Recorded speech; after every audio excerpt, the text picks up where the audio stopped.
Hey, everybody. Welcome to episode 6 of the Reptile Rejects podcast. Today, we got Steven Kush from Kush's Corner. And what is your business name?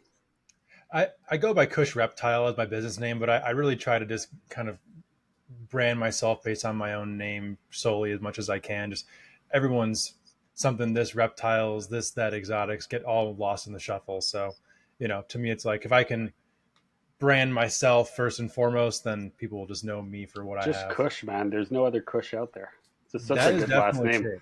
Yeah. Just That's why I was Kush. like, man, should I think of something creative or should I just stick with what I was blessed to have this incredible marketing built into my name. So hey, you know what? I couldn't avoid it. Yeah, for sure. I think some people just like create a name like Craig Trumbauer and even guys like Don Soderberg, and that they could probably just go off their name. You just hear Oh, that name and you 100%. think of Yeah, what they keep and whatnot. Like you almost don't even need a absolutely. business name. Yeah, It I feel almost, like the business names were a bigger thing like 15 years ago. Everyone knew BHB Reptiles and Constrictors Unlimited and Reptiles by Mac and but but now with how many people are doing this, they all blend together to me at least. So You could have been blessed with a last name that Carbonneau like me. It just flows off the tongue. Everybody can say it. It's just beautiful. And yeah, or exactly. be original like me and go with Dom's Reptiles. Like it's so original, never been done before. So Yeah, yeah. either way, Steve, really happy to have you on. Thank you for taking the yeah, time and coming to for sure. chat with us. Really, really Absolutely. happy to talk scrub pythons, a little bit of pits, and other couple of subjects that Mike will probably bring on. Yeah, Yeah, let's do it. for sure. There's an endless amount of topics we could hit, for sure. Absolutely. Oh, do you want to do like a quick summary? Even though everybody's probably heard like your story and like how you've got here, but did you want to do Yeah. like a just like a quick synopsis on how you've reached to Yeah. the point where you are now? Yeah, sure, absolutely. So, reptiles have been a part of my life since before I can remember. Like a lot of kids in my generation, I grew up watching Steve Irwin, and was very fortunate to grow up in Chicago around one of the more vibrant reptile scenes in the country. Within literally walking distance, growing up from where the CHS had their meetings. And my pediatrician actually was a high up member at the Chicago Herp Society and was one of the organizers of Reptile Fest, which is I'm not sure if they still do it, but it's essentially take like a regular reptile show, the same format, pretty big, and then no sales at all, purely educational. Same kind of booth setups, but everyone's handing you snakes and iguanas and all, petting tortoises and stuff. So I, ran around there as a kid, really built up my fascination. And then by the time I was about 8 or 9 years old, I really, wanted to start keeping pet snakes. Like we had guinea pigs forever and started breeding those, and that was a lot of fun. But I always wanted to get reptiles, and was kind of, beating my parents down until they finally let it happen. My mom in particular, she was always very paranoid about the whole salmonella thing, which now we know unless you're like a baby who puts a turtle in its mouth that's been sitting in shit water for a week and a half, probably not going to get salmonella from a reptile. Um, but in preparation for that, I did a lot of research, and at the time, that's when YouTube was really starting to become a thing within the reptile community. So finding lots of different channels, but primarily Brian Barczyk, snake bites at the time, and realizing that there is a whole industry around around this thing that I'm so fascinated by. And at that point, I'm like, this is what I want my life to be. I want this to be my career, and that's kind of been my central theme in my life since then. I was very fortunate then, right at the beginning of high school and throughout high school, to have worked at the Wildlife Discovery Center, which is a small zoo outside of Chicago, which had a bunch of different species. I mean, hundreds of species throughout the time I was there, from tons of different snakes, boas, pythons, colubrids, a decent sized venomous collection, which early on had a lot of exotics, king cobras, bushmasters, mangshan vipers, etc. Um, and then monitor lizards, crocodilians, amphibian species, really almost anything you could think of. Birds of prey. They had a bobcat that him and I became good friends. That was a lot of fun. Probably my favorite animal that I actually interacted with there. And then sometime in like the middle of high school, sophomore, junior year, I met Forrest Fanning, and he kind of took me under his wing, became a mentor of mine for a while. Went to college very briefly. I didn't want to go because I wanted to pursue my career, but I didn't really have like an in yet. And then through my relationship with Forrest, I ended up starting, to work for him. Ended up running his rodent company, and unfortunately, obviously, he passed away in 2020. But I ran that company for about 5 years, and now for the last year and a half or so, closing in on, oh my gosh, it's been over 2 years now. Wow, time flies. But now I'm just full time snake breeder. So, and that's where we are now. And I've been doing a podcast now for the last year and a half or so. Nice, nice. Yeah, I do you find that having the podcast almost helps you with sales and whatnot, or not really? Oh, 100%. Yeah, I think like these days, if you are, especially if you have aspirations of being full time within this industry, and you're not at least on every major social media platform, but also regularly doing podcasts, whether as a host or a guest, I think you have no chance, no chance unless you're like a legacy breeder, like, like Bob Clark or someone like that has been around for decades, or, I think it's a necessary aspect of what we do these days. I love it Have as you? well. I'm not doing it just out of obligation. I do love doing it, but Oh I yeah. think there's multiple aspects to it for sure. Have you Um, Sorry, Mike, I'll noticed? just cut you off for a second. I'm Yeah, just going to log off and log back on because my mic is on the computer and not on my mic, and I want our sound to be better. So just keep going, man. I'll be right back. no worries. Yeah, have you found any? Have you been ever looking for any species recently since you started the podcast, or since you've started keeping certain species that have like almost had the NPR effect, where oh no, now white lips have jumped up in price and none of them are available, kind of like that? Um, as far as like, you mean like an impact from the shows that I've done? Yeah, or just stuff that you keep that you might be looking for. Although it seems like your collection's kind of closed now, but Yeah, honestly, like I was going through that phase maybe between like when I was like 16 to 22 or so. Um, NPR was a huge influence on me. I mean, those two got me through high school, so I owe a lot to them. Um, yeah, I mean, species I still have now, the Vietnamese blue beauty snakes. Just hearing Owen rant and rave about them week after week is why I got them. He thoroughly convinced me that that was a species that I needed. So that, along with getting to travel to lots of different collections and zoos and whatnot, and being able to experience a lot of different species, it gave me the opportunity to really find what I enjoyed the most. But then also obviously like would inspire me to want to dive into this project and that project.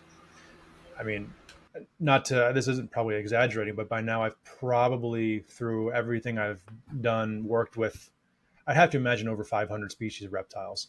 Um, and it's amazing. Like I'm completely blessed to have had the life that I've had so far, but I've really landed on my few that are like, these are my favorites.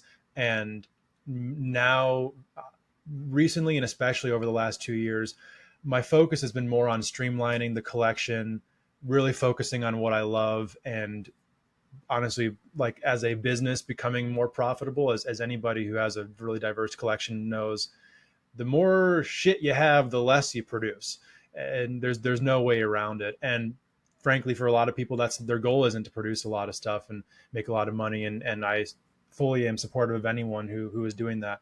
I've had that experience. I've had a collection with over 100 species at a given moment, and while it's fun, it comes along with a lot of stress, and not a lot of success if you are quantifying success by percentage of your stock that is producing for you successfully. So particularly with the scrub pythons, but then also with the Spilotes, and then kind of the tertiary level being the Pituophis and some of the rattlesnakes. Like I'm really focused on, I want to perfect what I'm doing or get as close as I can with these species. And then, who knows, maybe in 15 years, I'm going to start, or 10 years, start venturing back out into other things I used to keep or whatever. Like I could see myself getting back into crocodilians at some point, especially if I have property to do it on. But for now, no lizards in my collection, and I am very content. So Yeah. I can leave and just take care of all the snakes, not feed them that week, and not really worry about them. So Oh, for sure. Yeah, I find it even like I have like one Nephris, and even that is like just messes up your routine because you're just used hmm to going through the snakes. I can go through the room in 5 minutes if I have to. Everybody's yeah. good. Okay, done.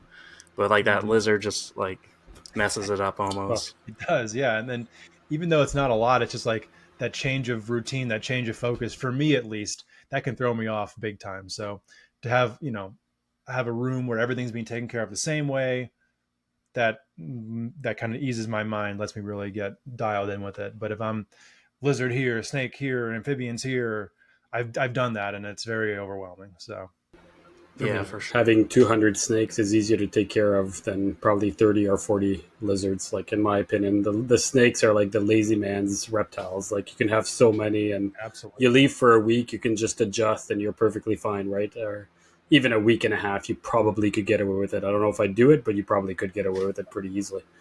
Do you Sure. have a day job Yeah, just by absolutely. curiosity, or are snakes your thing every day? Yeah, as of right now, it's just purely Yeah. snakes. I'm not sure if it's going to be that way forever. Probably not. But yeah, it's been nice, kind of just it was my goal was to be a full time snake breeder from when I was a kid.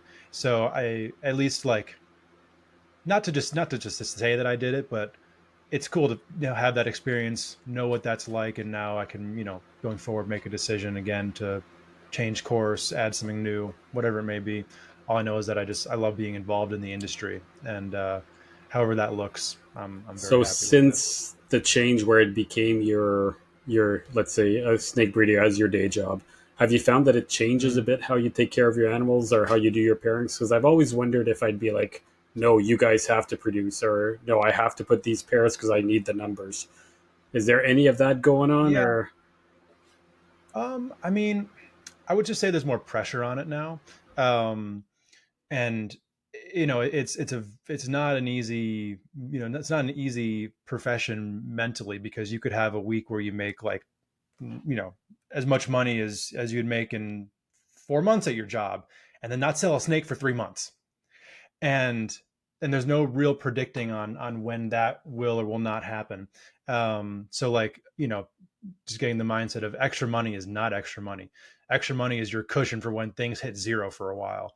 um, at least like for me, I know that I couldn't support a family doing what I'm doing currently. Um, I couldn't save for retirement. Like it's not super sustainable long term, especially with this current state of the market. And who knows if and when that'll kind of turn back around.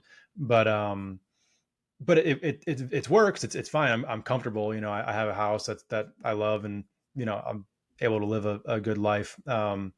It just as a lot of us know, breeding reptiles exclusively is not a very scalable business model unless you're like working on pet store type of stuff. If you're doing, ball pythons or crested leopard geckos or, whatnot. And even then, a lot of those markets are really flooded, and the wholesale market on them is not what it used to be. So, Yeah, it's almost more of like a job when you have because you're doing you have to yeah, make so much more to make so much right. less or to make that number you want to hit. You gotta Yeah. put If in I so was, much if I extra was time and like, employees. if I was going to do more industrial sized business within the reptile industry, it would 1,000% be feeders over a particular pet, like a reptile species for pets. That's the business model that works if you set it up right. is So that because you're guaranteed people always need them no matter what the market is? Pretty much. right, it's the recession proof aspect of what we do.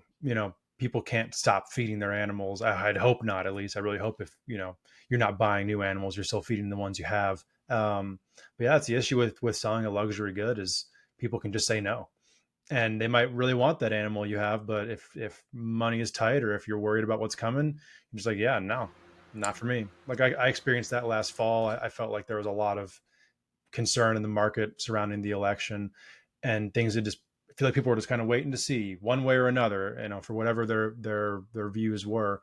And I had like a long wait list for scrub python babies that I had been accumulating throughout the year. I didn't really have much available, and one by one, for like dozens of people, no, no, no, no, no, no, no, and I'm just like, what's happening?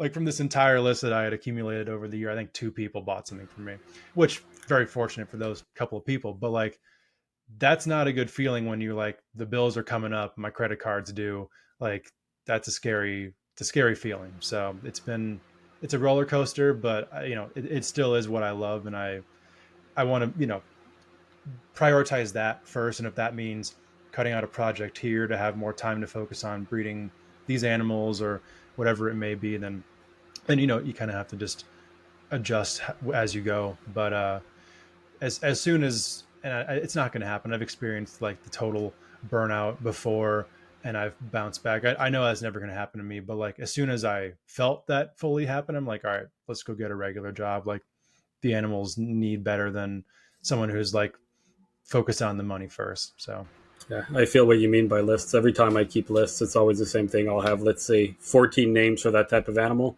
I expect about 10% actually takes them. So, and it tends to be like sure. that. So moving forward, the 2 questions I got for you is, do you mind explaining your house, like how you work your rooms? Are you in a full house? Are you in a townhouse? Are you in an apartment building? What kind of your setup, your rooms? Because I think you've got a couple of different rooms, maybe like that aspect of it. And I got to ask, how old Yeah. are you? I just turned 25, All right. so 25 years old. Yeah, it's single family home. About 2,000 square feet, and it is the reptile house.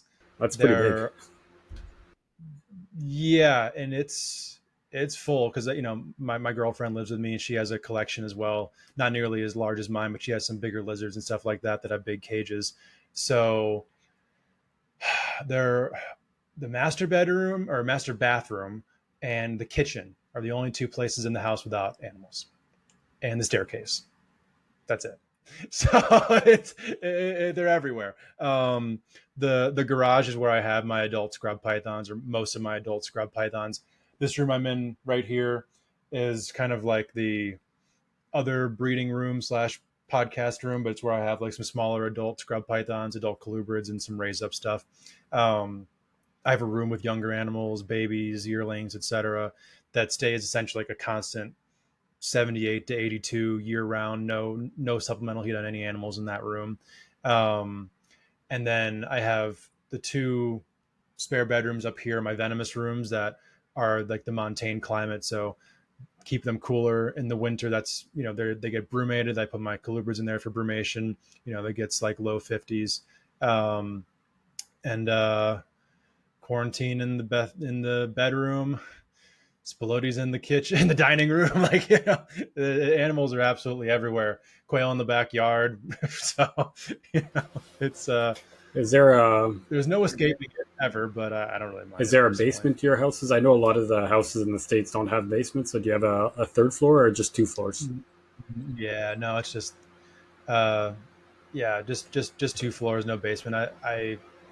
I'm not sure if I've ever seen a house in Texas with a That's so basement. weird because every house here So have basements. Like us, everything has a basement. There's no such thing as a house without a yeah. basement. That's the weird thing.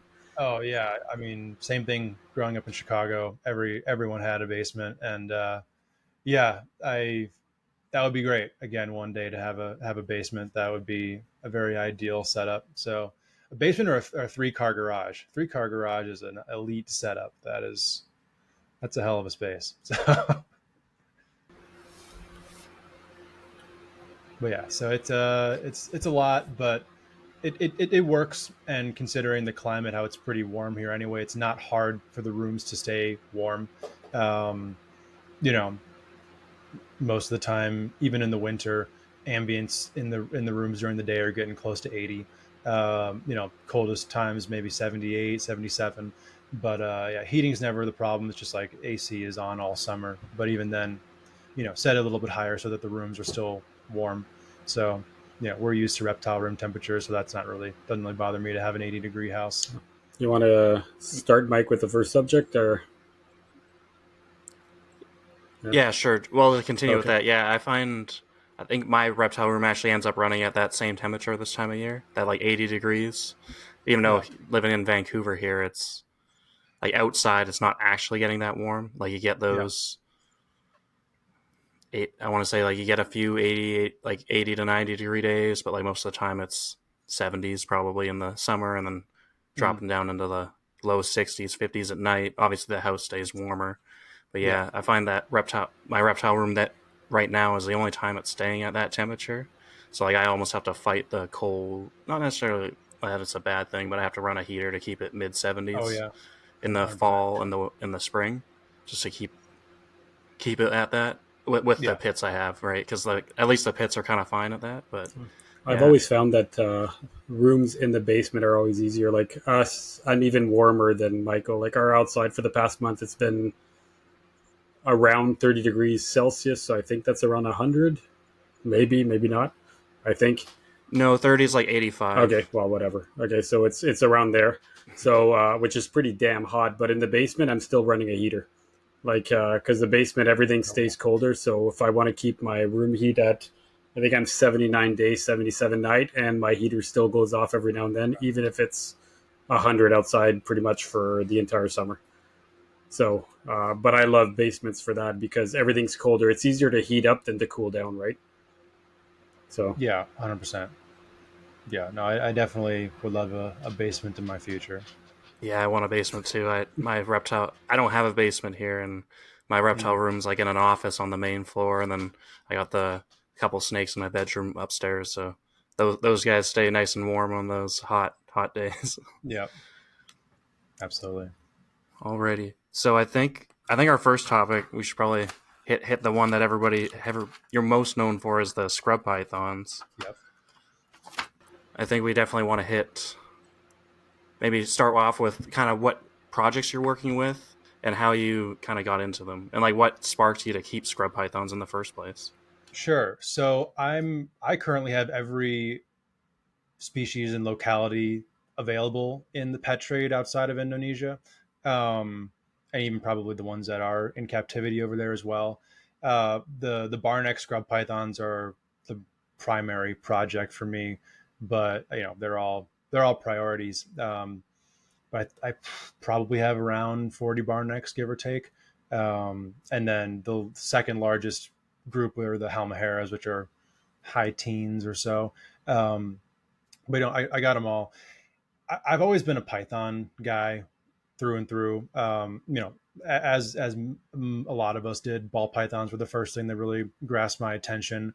Um, but like at my old job when I was in high school, the first time I ever walked in, I walked into one of the exhibit halls, looked to my right, and a big old olive python shot from the back of the enclosure all the way to the front. And I knew what that was at the time. I was like, oh my gosh, an olive python, like, and a big one at that. That's incredible. So the ball python hyper focus, it never really was there, but like very quickly I'm like, all right, there's so much more to explore than just these ball pythons. And I kept the ball pythons around for a long time, and I still have a few pets now. But from carpet pythons, white lips, Timors, Papuan pythons, green trees, I kind of did a little bit of everything. And what was actually, I like telling the story because I think it's good for a lot of new people to hear. What really got me fascinated in scrub pythons was passing up on buying one. So I knew what scrub pythons were. Like I heard some of like the NPR episodes about scrub pythons. I never interacted with one, but the the lore behind them was that they're these like heat-seeking missile, aggressive, evil snakes. Essentially, like they're venomous. You need to be so careful with them. And whether that was me being just a python guy, or maybe a teenager seeking some thrills, that kind of like got my attention. I'm like, well, what's going on here? Not because I wanted to deal with a snake like that, but it's like, is that really true? Or would that be something that could be kind of debunked and worked around? So it was at the end of a Tinley Park. I think it was fall of 2016. And a friend of mine, David Newman, who's a conjurer guy at the time, boa breeder now, handed me a tub of, hey, hold this for a second, and had a barneck scrub in it. And, he's like holding it for someone else. And I didn't know about like different localities and species and whatnot at the time. And it was absolutely gorgeous. And he's like, you need one of these? I'm like, I spent all my money, so even if I did, I don't think I can right now. And after that show, I was just like sitting in the back of class looking at any article online about scrub pythons that I could. I think the post is still up. It was on like the Reptile Forums UK or like Ball Python something, some UK forum. There was this post that, for the longest time was, I think, probably the best resource for like a visual guide of the different species and localities of scrub pythons, that had them all laid out, the species, the localities, some great example pictures of individuals. And I'm just like, oh wow, there's a ton of different kinds of scrub pythons, and I haven't even seen half of these before.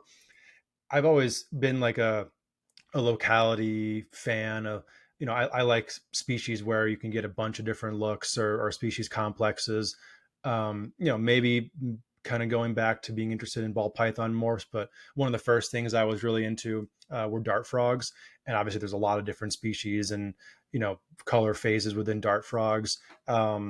Same thing, green tree pythons as well, be it localities or designer lineages, carpets, etc. So all of these areas of interest that I had kind of had all these aspects to them.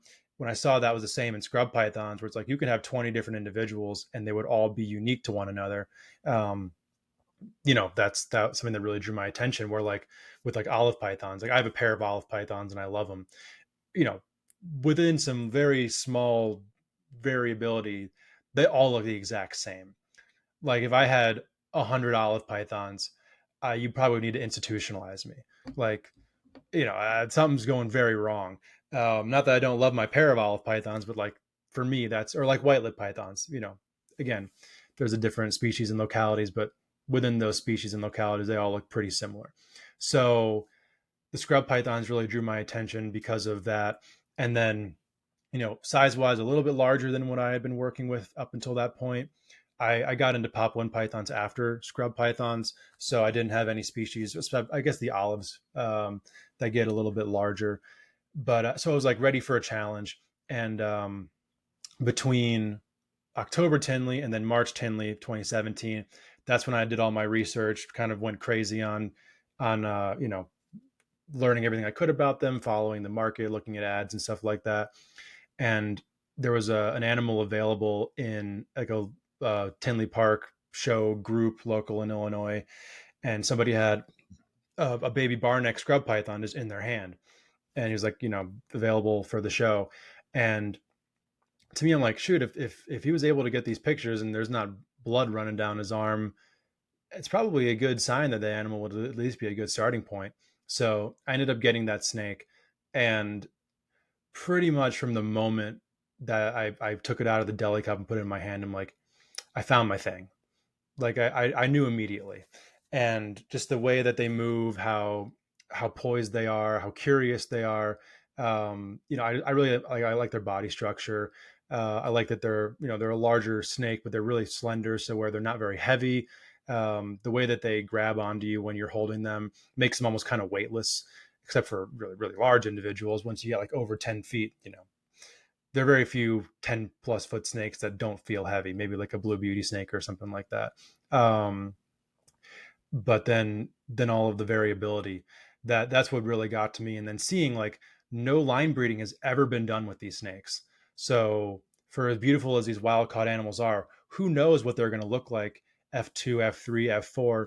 And then who knows if they'll be just complete puppy dogs by then too. The same thing happened with retics. The first wild caught retics that came in, you hear horror stories about those snakes, probably even worse than scrub pythons. And now they're one of the most popular pet pythons, with a few generations of captive breeding. And another thing, frankly, at the time that to me was like, this might be a good idea for the reason that the legality on retics is hanging by a thread, whether we like to admit it or not in the US. I think a lot of times there's confusion about what the Lacey Act listing and then the overruling of the decision actually means. It's not that they're not on the Lacey Act anymore.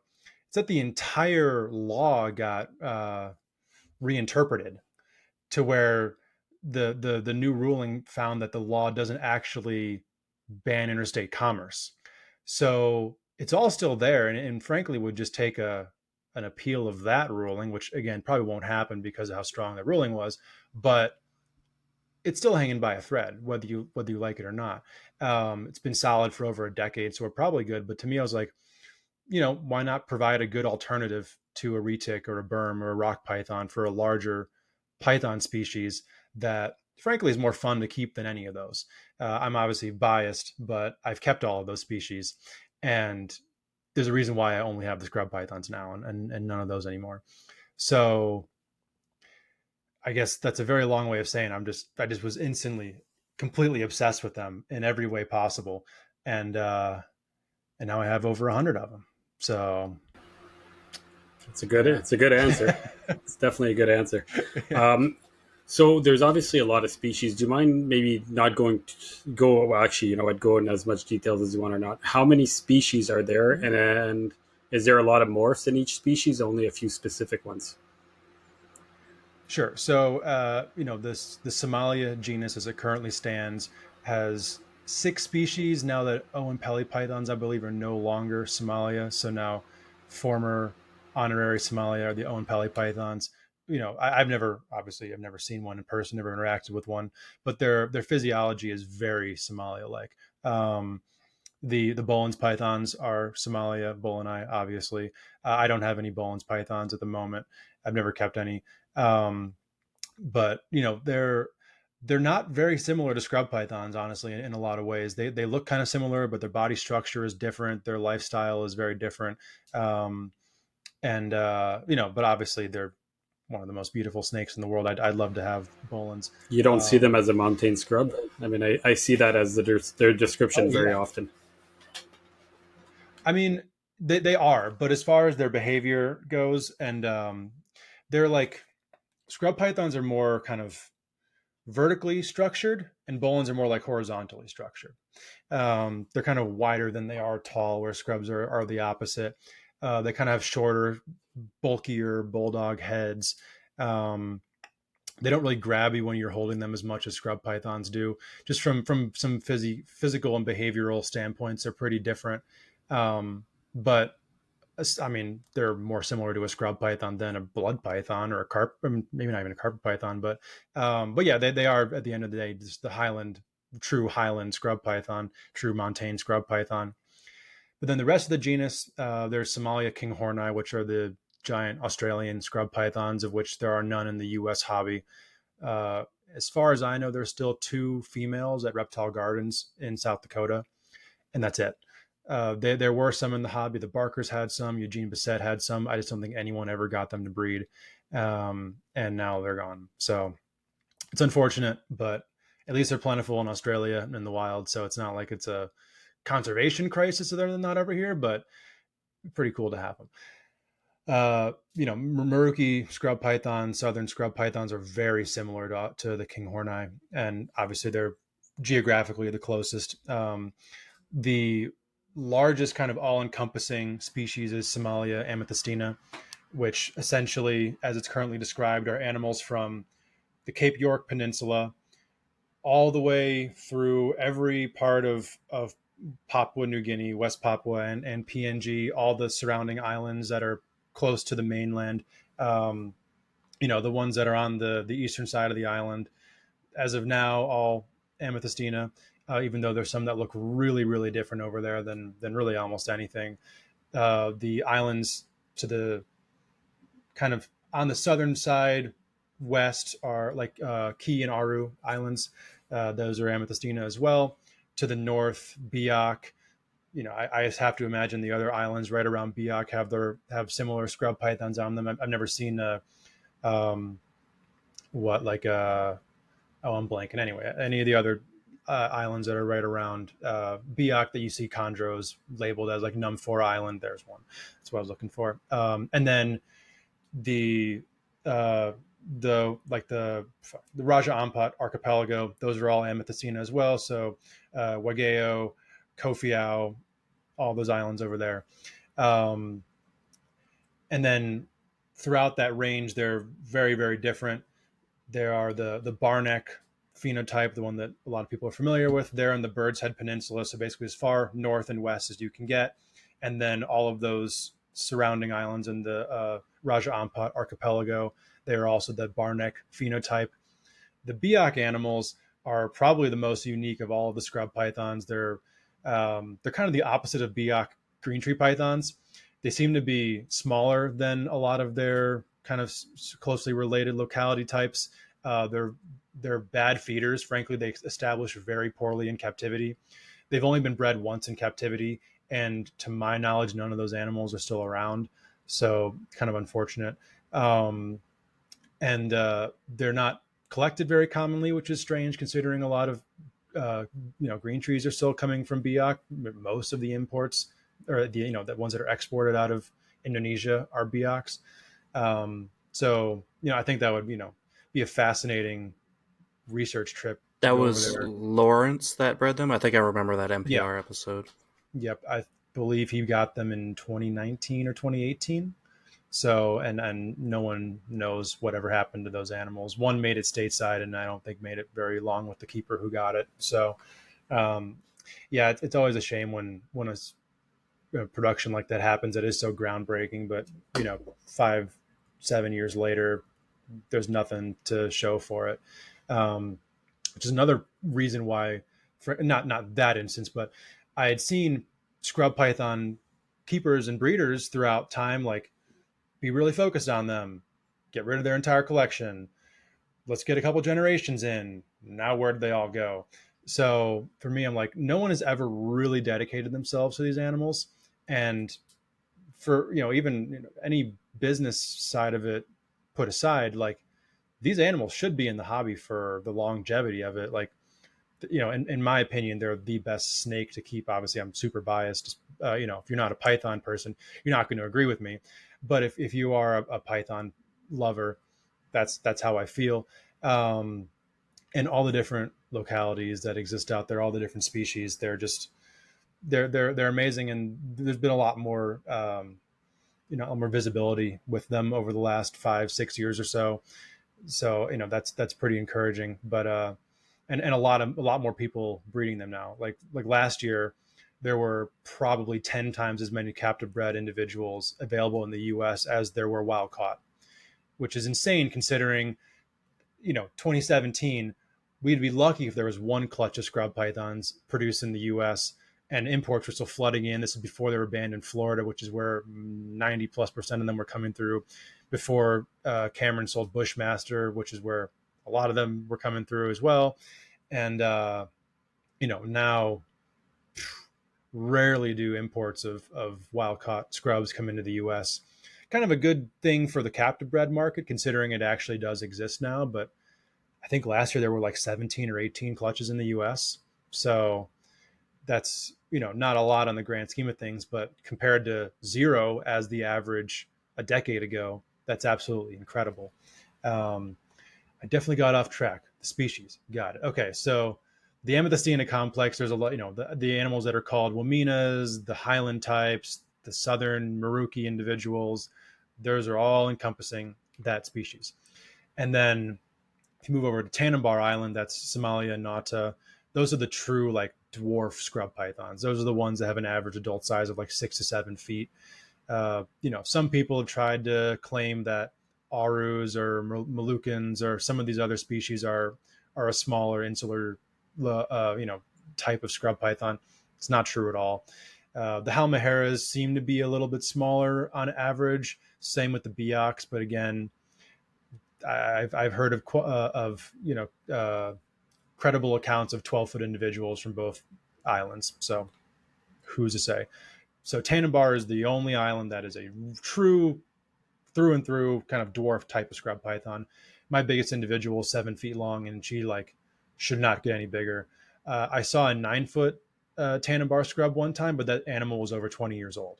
So, gives you perspective on how long it took that animal to get to that size.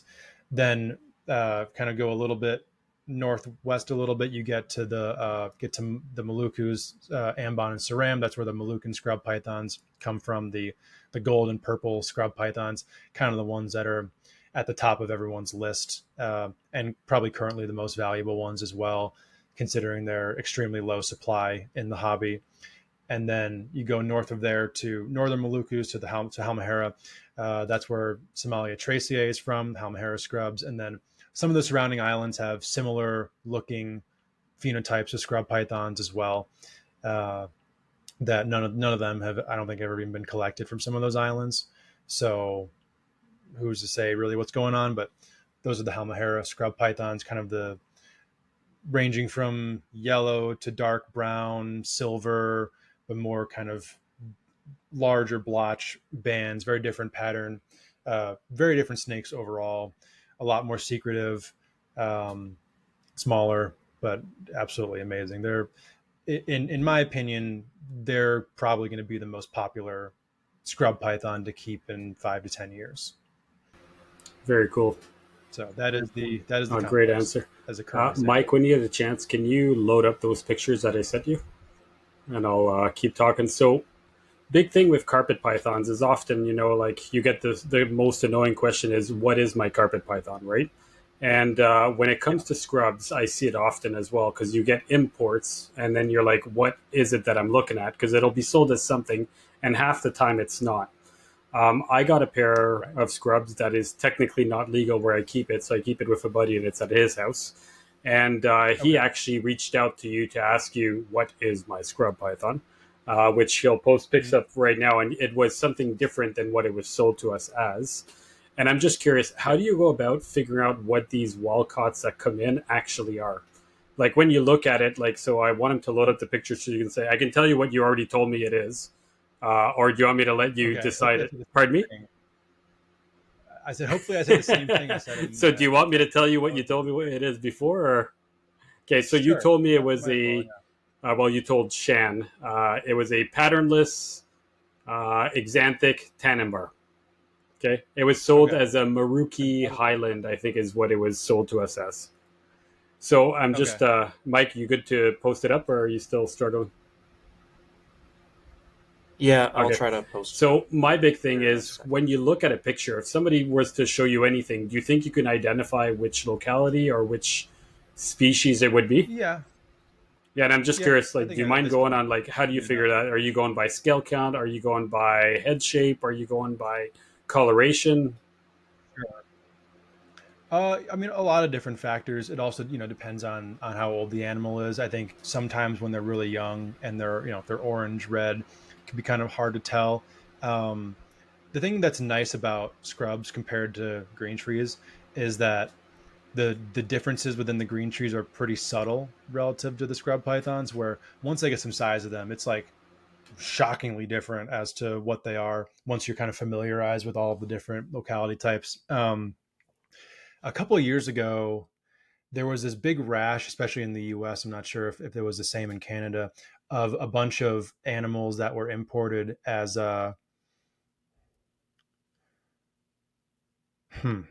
that's the animal I told you was a Tannenbar?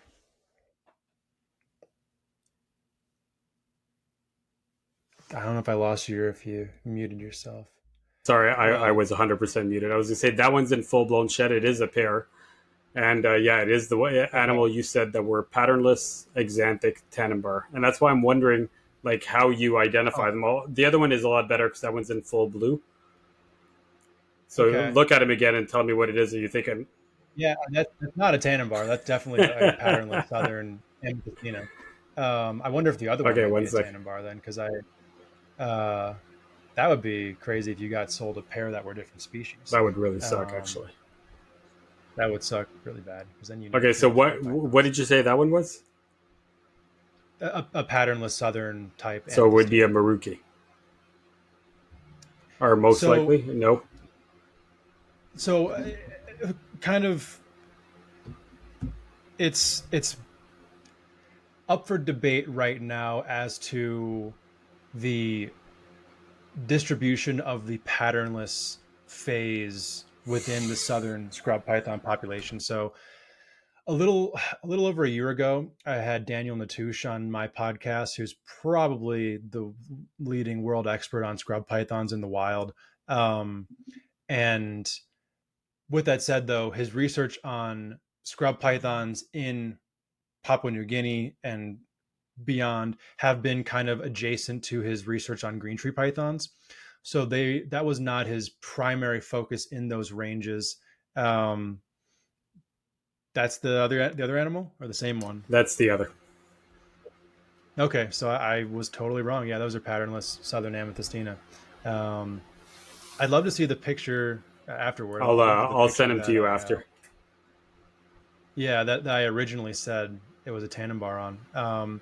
I will say especially when they're smaller, there's some very subtle differences. Right, that like right now with that animal, the color is not the to the extent of kind of like the silver that a Tannenbar would be. They're very silver, and they stay very silver. It's not like with like a ball python or a carpet where the axanthics can kind of brown out over time. They really don't do that.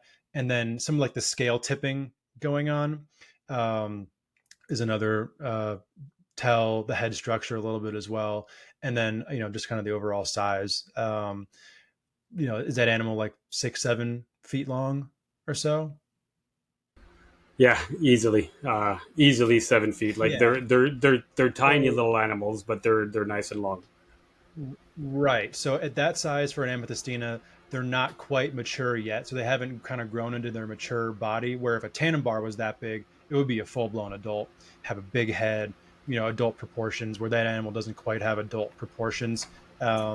Where that's another tell because that animal is going to be of adult proportions at 9 feet long. Um, where if you get a Tannenbar 9 feet long, unless it's like 20 years old, that animal is probably power fed beyond the point of no return. um, so yeah, well, I guess I've Hey, corrected it's all good, myself man. I didn't know. lively. I was just curious to see how it is that you identify them, if they are identifiable, and what Yeah, about when people cross them? I'm guessing it gets even so crazier or harder at that point, right? yeah, I guess to go back to what I was saying before about the southern animals, the patternless phenotype, it's a recessive gene, and it is plentiful in the southern amethystina population. It is not present in the amethystina that are in Australia, and at least from what Daniel told me on the podcast, the furthest southern extent of that range on mainland Papua New Guinea, like Maruki around there, you're not getting patternless animals there either. It's more kind of in the middle range, kind of what in the U.S. hobby is referred to as like a Tanamera type southern scrub python, where they're a little bit darker than the Maruki animals, more true brown pigmentation, where the Maruki southern animals are more of like a different shades of tan. They don't really get very dark.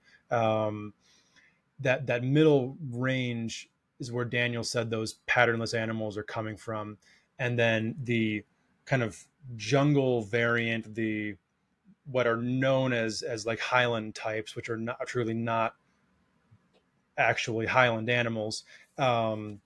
They're kind of at the jungle in the jungles on the base of the mountain range to the south, that have like the orange phenotype that everyone really loves. Uh, According to Daniel, you're not getting patternless animals there either. So there's some point in the longitudinal shift of that range where that recessive gene is much more present in the population. Um, I'd have to imagine if you took a patternless animal and bred it to a high uh, like a very phenotypically expressive orange animal that is from like kind of that jungle region, that you get a clutch of these locality cross southerns, essentially breed them back together, you're probably going to get a quarter of those babies as patternless, but then they're no longer true locality. It So the locality thing, it was a very heavy debate, especially like kind of pre-COVID, where I had an individual who was considered like one of the experts in the field tell me that the same animal was two different localities, two different instances, when I didn't ask him either time what it was. So I thought that was very funny. And uh, one second, sorry. So to me, I'm like, there's something going on here that we're missing. What really got me kind of to the point of like, all right, well, we know about these locality types. We have no idea what we're talking about. Is the first time I produced Barneck scrub pythons. Is my first clutch of scrub pythons. Um, the range of phenotypes of the babies was just absolutely insane. Um, from actually, they're behind me. You can't quite see them, but like here, let's. You see that animal up there, very heavily patterned, like a really cool, like orange base color, and then one of her brothers is almost completely patternless. Neither of the parents look like either of them. The parents, while sold to me as different localities, were phenotypically not too different from one another. They both kind of had a bit of a reduced pattern. The female was darker than the male, had a darker tail. But when you saw them sitting together, they looked like pretty similar snakes. And then the offspring were just all over the place. So that result is based on one of two things. It is either based on it having been a locality cross and kind of screwed with the genetics and threw a bunch of interesting offspring, or that's just what barneck scrub pythons do. They're just variable throughout their range. That's kind of at this point what I believe and what a lot of the hobby is currently going off of. For instance, for the longest time, a certain phenotype of barneck scrub python was imported as a Jayapura barneck scrub python. That does not exist, and they're not even close.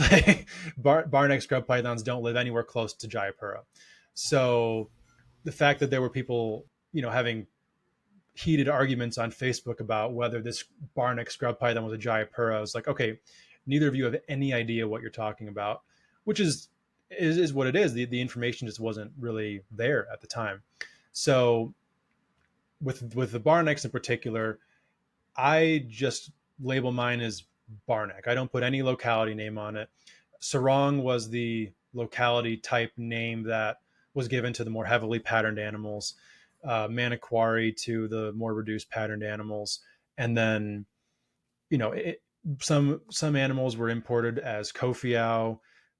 Whether or not there was any legitimacy to that, there's no way of knowing.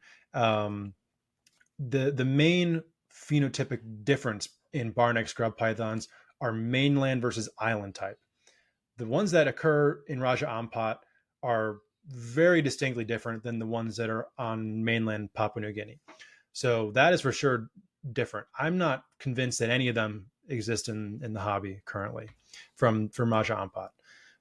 Just I've seen a couple that have some resemblance, but then if you see wild pictures, you're like, that is very shockingly different. Mostly from a pattern standpoint, a little bit from color as well. Their color isn't super brilliant. Their pattern is just very off the wall compared to the barneck scrub pythons that you kind of think about and you see in the hobby. So it's been a process of trying to figure it all out. At least with the Halmaheras, the Tanimbars, the Moluccans, those are all pretty good to go. Small ranges, smaller islands. They are very distinctive. They're their own unique species. No real debate there. I think at one point Dan Maliri had gotten some Moluccan scrub pythons that he knew specifically were collected on Ambon, and then from there on out, everyone else's Moluccan scrub pythons were Ambon suddenly. It's like, okay, that's convenient, I guess. Kind of same thing how all the white lip pythons were Tamika after Dan had white lip pythons from Tamika. So, that's how it always goes. The next kind of debated locality were the Wamena scrub pythons. They're kind of essentially the northeastern scrub python. It was like, okay, are they actually coming from Wamena? Where are they actually coming from? And upon a little bit of further research, which really just requires going on to iNaturalist, Wamena, that area is like the westernmost extent of their range.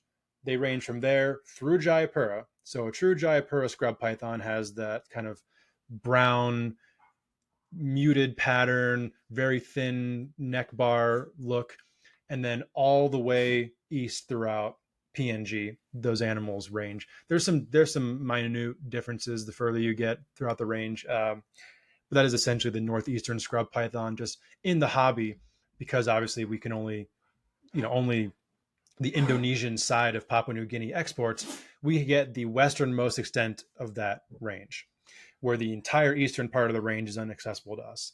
Now that we know that, the label Wamena or Jayapura is generally accepted and recognized as the same thing. Like Ryan Young calls them northern scrub pythons, completely acceptable. Someone called them northeastern scrub pythons, completely acceptable as well. I still say Wamena just because that's what they've always been, but I feel like I've done enough talking about what they really are to where, if you are looking into them and you've done your research, you already know kind of what the deal is. So then the southern animals, like I was describing earlier, that's still where most of the confusion lays and where I'm not even fully sure what's going on. From my understanding, though, they're all very genetically similar. So when it comes to, okay, is a southern pairing a pure pairing, is it a locality cross? I personally don't really think it matters that much. Same thing with the Barnecks. You're just dealing with a much larger range where the southern type scrub pythons come from. I just want to make the nicest looking animals from that range. And if I can, obviously an animal that's a very clear Maruki phenotype, almost no black pigment, very much different shades of tan, and a very clear, Orange Highland phase, so to speak, type, whether that animal's from Tamika or wherever. I wouldn't breed those two together because they're very phenotypically different.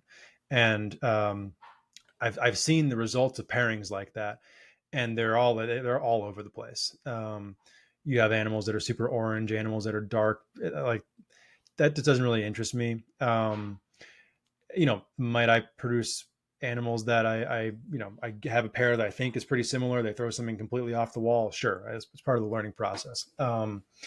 But at least the way that I look at it, that's just not the approach that I would take. And then luckily then to the south, the Key Island animals, the Aru Island animals, they're really distinctive. You know what those are. So keeping those pure is pretty easy. Very nice. Where did the oxables kind of fill in there? So that's another, I'm glad you brought that up. That's another kind of point of contention of whether or not scrub pythons actually exist there. Oxabill was the label given to the, what we now kind of give the blanket term Orange Highland type to, which neither label is good. The true label that I don't know if the hobby could adapt it would be like jungle phase southern scrub python. But calling an animal an oxabill, even if they are there, they're from the entire width of that island of mainland Papua New Guinea. So to call that animal, honestly, my personal opinion, a lot of the animals that have been imported to the U.S. as oxabills are probably from Tamika. If you go on iNaturalist and look at the pins around Tamika, they're like almost identical to what you would think what the oxabill phenotype was kind of described as. And Tamika and oxabill are not very close to each other. But then if you go all the way east into PNG and look at some pins, you see animals that are very similar to the animals in Tamika. So it's kind of based on the longitude, a very wide locality here, a very wide locality here, a very wide locality down here that goes down into Australia even. And then within all of those different types, all very genetically similar animals. Very nice. One question I have for you is, so if you look at a lot of places in Australia, a lot of those natural barriers tends to create speciation and separate two species from each other. Sure. If you're looking at green trees, which green trees seem to inhabit pretty much the same territory as all the scrubs, are their species seem to be related the same, like the different species on the same similar spots as the green trees? Do they seem to split off at the same areas? Pretty similar. Yeah. I'm not as familiar with the exact kind of distribution of the green trees as far as the speciation goes, but for instance, like the the geographic separation of the barneck scrub pythons and then the northeastern type scrub pythons is that bottleneck of the Bird's Head Peninsula. And then kind of all the mountainous ranges there. Exact geographic barriers, I couldn't tell you. Like right at this point, there's this channel that has existed for this many millions of years. I'm not that You can deep say in it, it. I'd believe it. Yeah, well, I've already shown my hand. But obviously that central mountain range that speciates everything in Papua New Guinea does the same thing with the scrub pythons, where the biggest difference is north to south, and then the Biak animals, like I've said, are very different than the mainland animals as well. Kind of, I think that's Azuria are the animals from Biak and the islands around there, and then the southern type animals kind of same way. I don't believe that like Maruki and Aru green trees are speciated. I think they're all still viridis, if I'm not mistaken. Um, I could be wrong, but I want to say that all of the southern type animals are still lumped into one species, where the northerns have been split into three. Um, Yeah, I'd have to so check that. I don't know like those by heart. yeah, no, I mean that's why I was like I don't either. Um, but yeah, I think a lot of the speciation, how it exists in green tree pythons, tree monitors, white lip pythons, exists the exact same way in scrub pythons. Oh, have you seen those pictures of the Bismarck scrubs and There how have, different they look? yeah, they look like carpet pythons. They're they're super unique. Yeah, that would be an absolute dream to see one of those in person one day, no matter where it is. That yeah, they're super different. The the PNG side of the island, and then all the little surrounding islands. There's some scrub pythons from over there that look nothing like anything we've ever seen. That's a treasure trove over there. Yeah, it's like you said how they follow white lips Yeah, and some other and like the green trees and stuff. It's kind of like with the white lips, you got on Bismarck, you got the ring python, which is right. like a white lip, but Yeah, maybe. Well, I haven't kept them, so I'm not sure. Have you kept ring pythons? I haven't kept ring pythons, but from the people who I know who've kept them, yeah, they say they're kind of. I mean, maybe a good comparison would be kind of like the scrubs to the bolins, where like, yeah, they're pretty much the same snake, but there's some differences, probably just based on some of the genetic separation and evolution that's occurred because of that. Very nice. So switching it up to more captive keeping. Do you mind going through maybe quickly how you breed him or what you have bred and your kind of success? Yeah, I'm assuming here that most pythons breed very similarly. That there's kind of like that, recipe for how to breed a yeah, python, right?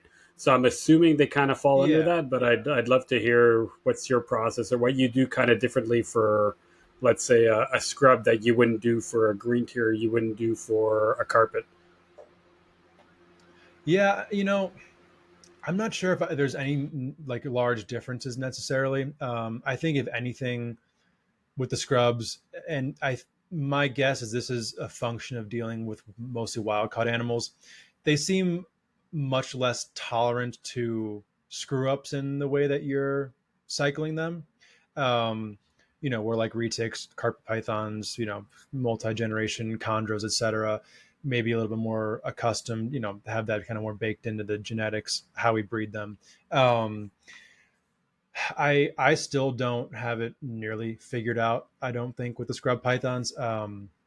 This is my 6th year breeding them, 5th year getting good babies. The barnecks are the ones I produce the most of. Every year that I've produced scrub pythons so far, I've produced barnecks. I've also bred kind of like highland type southern animals, the Wamena type animals, um, the kind of like the Tanamera middle range southern animals that were het patternless. And then this year I was able to check off Halmaheras and Arus. And the Arus were I mean, that's probably the most proud I am of any breeding I've done. That was the first ones ever produced in the That's amazing. U.S. And yeah, I'm super thrilled with them. And I've been working on it for a while. The female that gave me the clutch this year, this was her fourth year. I attempted breeding her. 3 years in a row, she developed follicles, locked up, and reabsorbed on me. So I'm glad she finally decided to go through with it. I don't know if I don't think I'm missing any. So a decent amount. I've gotten infertile eggs from Moluccan scrub pythons twice. Those are heartbreakers. So working on it, but they really do seem to be triggered by food cycling, as do a lot of pythons. Um, and then, but then there's a bit of a catch-22 there, because they are triggered by food cycling, but they're also very prone to obesity as adults. So the thing that I have been trying to get down over time is, okay, what do you do with that female who you fed up to breed and then didn't go and now is carrying all this extra weight? I've had females lay, and one female in particular that had a mostly infertile clutch, that like after she laid, I'm like, you still look fat. Like, that's not good. Like, you should look kind of like a deflated tire right now. And I'm like, you need to lose weight. So, but that female I had tried to cycle her for a few years before she finally went, and never really backed off the food as much as I probably should have during the off periods. So at this point, it's kind of, for me, more seasonal, spring, fall, or early winter to early spring, heavy feeding, late summer to early fall, heavy feeding, and then obviously if a female is developing follicles off season for whatever reason, I break the rules for that animal, give her the support that she needs. But I do a winter cool down, kind of similar to a lot of other python breeders, cut them off food for 10 to 12 weeks or so, and let the room cycle down naturally to the low 70s at night. It'll get back up to the upper 70s during the day, probably 80, 81 on some warmer days. Being where I am in West Texas, there's really no such thing as a cold day out here. So, there's some cold nights, but in January, I'm wearing shorts and a t-shirt for the most part. So, it's been interesting. It's honestly probably not as good for breeding pythons as the northern climates, like when I was in Indiana and Illinois. But anyway, with that said, With your kind of, with the food cycling, what does like high frequency mean? Like how often and like how big? yeah, so it's something I've experimented with. So an adult scrub python, to me, never really needs to eat a meal bigger than a jumbo rat. Um, and I know for a fact I threw a female off of a cycle this year by giving her too big of a meal too early on, after kind of coming up from the cool down period, where I gave her a jumbo rat and she was still looking, and I had an extra one and I gave it to her, and she had a bad digestion.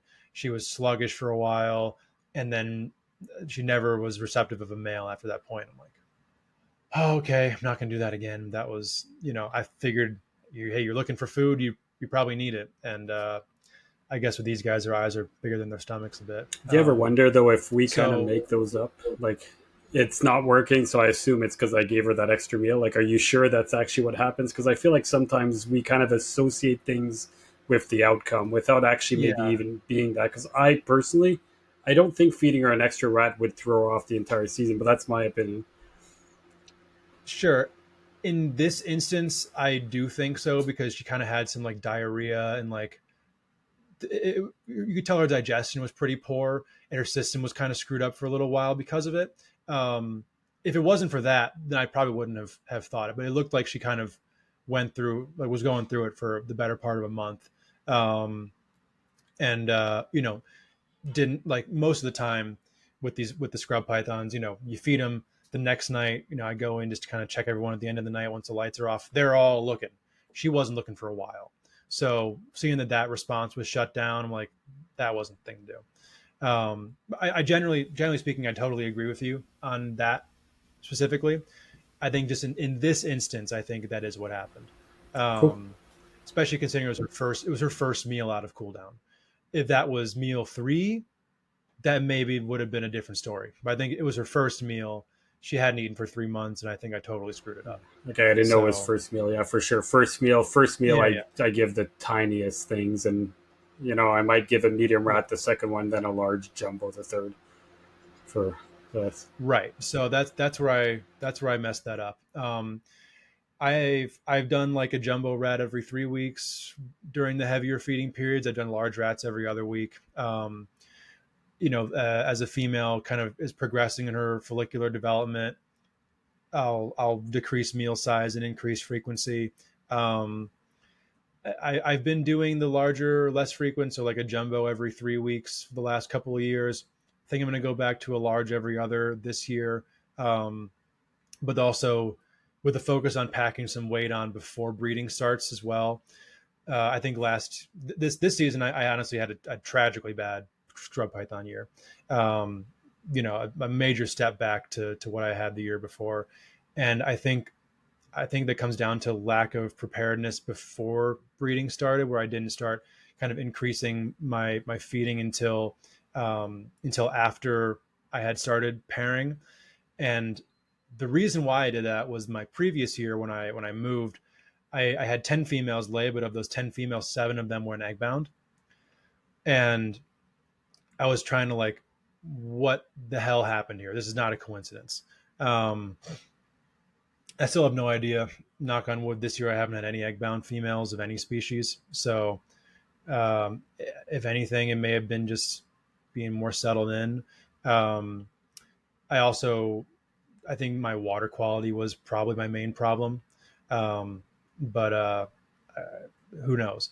One thing that I was concerned about, though, was potentially that some of the females had too much weight on them, and that may have been part of the egg binding. So I think I overcorrected to underfeeding last season, and now I'm trying to kind of hit somewhere in the middle. So I guess we'll see. This time next year, I'll have an idea of whether what I did worked, or if I completely failed again. So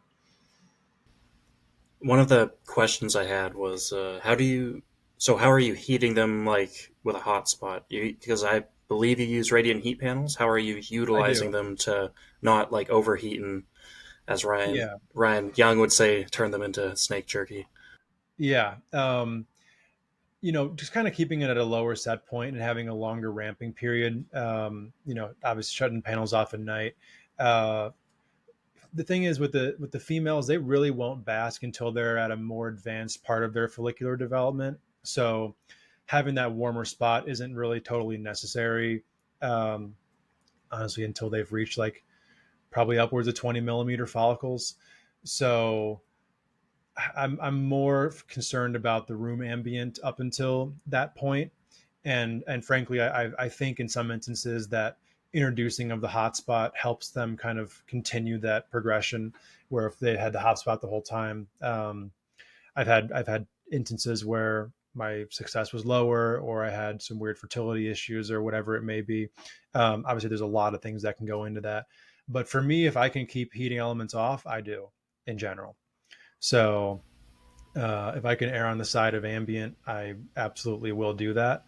Um, So you basically just probably how I do it, at least with the Bahamas, and I do use heat panels with my pits as well, just because they're the cages they're in, and I'd rather not use heat tape to heat PVC cages. yeah, Um, I kind of set it just to almost as an ambient, especially with the Bahamas. yeah, I'll set it depending on how cool the room is, because I don't like they're in my bedroom, so it's a little cooler in there. So like in the winter, I could set it at 75, 77, and that still gives them like an 85-degree hot spot because the yeah, probe's kind of on the back wall. sure, Like it's under the heat panel, but like lower down. yeah, While sure. now I have to ramp it up a bit. And then Mm, with the pits, I just set it to like 75 or yeah, 78 maybe. And it probably gets a bit warmer right underneath it, but it's not gonna right. overheat them. Yeah, so like when I first introduced the panels with the females, I'll put them at like 82, 83, 84. Um, really, really minimal, mostly for the ambient bump in the enclosure. And then as they progress, as their basking behavior increases, then it gets bumped to like 88 to 90. So there's times where I can temp gun the females when they're basking, and they'll be like 100 degrees, but when they are reaching those temperatures, they'll go up in the morning for a few hours and then they're back down. Um, so, and like my Aru clutch this year, for instance, she's in a taller enclosure. It's 3 feet tall. So she can't like just sit on top of her nest box and bask. She had to go up onto her shelf and get under the platform or on the platform. And, I would temp gun the platform and it's like, it's hot. It's in the mid to upper 90s. And every day when she was gravid, she would do this, very cyclical basking behavior and the clutch was flawless. So I I think from what I've found, and honestly, a lot of it came from my experience with my rattlesnakes. The shorter, hotter basking period, I think, is the way to go. Promotes a more natural basking cycle for the gravid females. Like I'll probably even shorten my basking window this year as compared to what I had it at for this coming season. See, I think you think your animals are smarter than I do, because I always fear that if you give them a hot spot that's too warm or things like that, like they're going to go and cook themselves or they're going to injure themselves, right? Yeah. So I always err on the side of caution. I'm like, I'm not going to give a python a Yeah. hot spot of 96. I'm going to give them 86 to 88 because Yeah. if I give it too hot, I'm afraid they're just going to be like idiots and overcook themselves or nuke their eggs. You know what I mean? Like, um, I Yeah. love the idea that if you're seeing them and they're going to bask only for an hour or two and going away, I'm sure that's super healthy.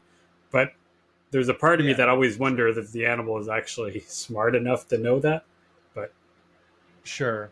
Yeah. I mean, the way that I thought about it was like if you're using bulbs, there's going to be a very concentrated spot of that heat. And like the way that I have to imagine that these animals are basking in the wild is that they're sticking a portion of their body out from the canopy and the sun is just beaming down on that portion of their body for a short period of time. And that heat is heating up their entire body, heating all of the eggs. And, I have these panels. I regret the panels at this point, but I didn't know better back at the time. Um, so I like the smaller panels too that I can kind of use almost as somewhat of a light bulb, um, like a heat emitter bulb kind of. But I personally have found that they will move when they've had enough. That and sometimes the clutches that I've been less pleased with are ones where like they will just sit there constantly. And the way that I see it is that they're not getting warm enough. So the animals that are getting warm enough, they're going there for that brief period of time and then they're leaving. so I got to ask here. Oh, Have you sorry. Go for it, Mike. uh, have you tested out any heating like bulbs with scrubs and stuff, or is it just the rattlesnakes for now? I haven't yet. I definitely would like to. But yeah, right now it's just been with the I think the rattlesnakes. question was along the same lines. If you wouldn't have done heat panels, how is that what you would be doing? You'd be doing heat bulbs instead. Yeah, I would be doing, I would be doing the bulbs. How would you You do know, it? I'm looking at you've got stacks like me behind, right? So yeah, that's where my head goes. Like that doesn't work. it wouldn't work in my cages that I have currently, how I have the shelves. It wouldn't. So that's why I'm sticking with the panels because I'm not going to have a gap in between my cages to have the bulb sitting. There would be in cages underneath, and then the snakes would be basking like in some cases 2 inches under the And so bulb. much Like that's snake not going to room work. wasted, precious space. Yeah. Oh yeah, 100%. So in the future, like with my Spilotes cages, they have like a half shelf on the back. Maybe do a cage with a half shelf and have the basking on the side without the shelf with the bulb. I don't know, but I think that'll come down to designing future cages. Plenty of breeders have success with the panels. I think you just got to learn how to make them work best for you. So that's kind of where I'm at this point is making the panels work for what they are. And if I in the future build new enclosures, fit I those to almost have wonder if bulbs. you could almost like let's say you had a perfect rectangular, you cut off a triangle corner off of each cage. So just enough to fit that perfect dome Yeah. right in the corner so you could still use the stackable. And then your heat would be coming on Yeah. an angle from the top. I don't know if you can kind of picture what's. So that's if I Yeah. decided to do Sure. something like that, I think I would build something like that so you'd still have airflow for your dome. you would still be able to stack the cages and you would have access to it. I don't know. That's kind of where my brain would be going for making that work. Yeah, I don't think I've ever seen anybody yeah, that do would it, but definitely. But I feel like it would work. I'm not sure. I think some of the Yeah, old Visions maybe have the light fixture mhm, thing kind of built yeah, in, but I yeah, know I have a couple cages where I did get, well, I got the Arcadia light thing that you can mount inside the cage. I know you could probably just use like a flat pan with a ceramic But light then you'd bulb have to create thing a that you big cage generally use in inside, the right? house. You'd have to cage. Not necessarily. Honestly, I don't use a cage in mine, and I haven't had any issues. I know Dennis McNamara, I believe, doesn't use one either because, like, even if you put a cage on it, they might. Well, I've seen videos of snakes like getting in the cage, and then that's really bad. So like, it's almost better just to leave it open. Like, they're not. Honestly, they're not really dumb enough to coil on the light I itself. disagree. And then if they, but yeah, I haven't had an issue. The Wama python I had would kind of goes through it sometimes, but doesn't actually like yeah, stay on it.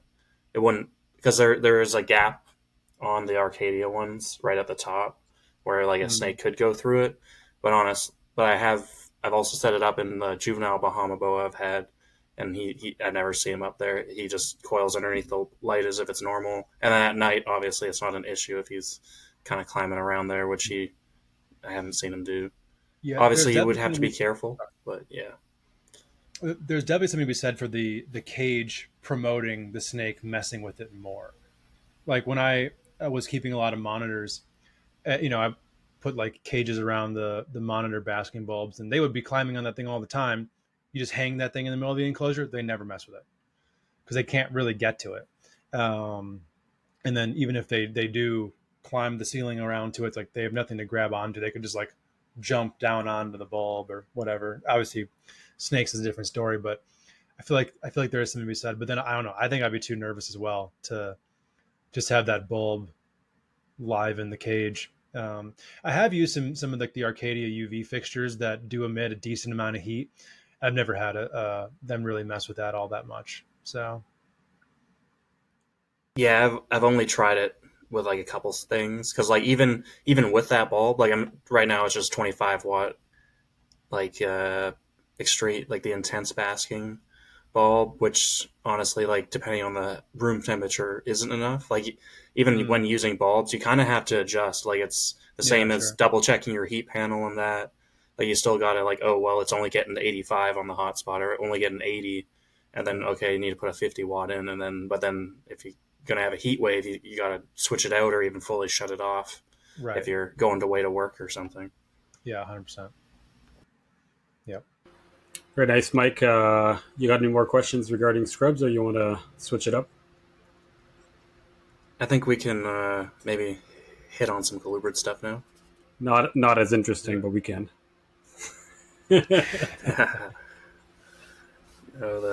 Your colubrid collection is definitely awesome. Do you want to kind of do like a brief overview of the Spilotes and the Pituophis that you work with, and anything else that you might have? Yeah, so those two genuses are my focuses for sure.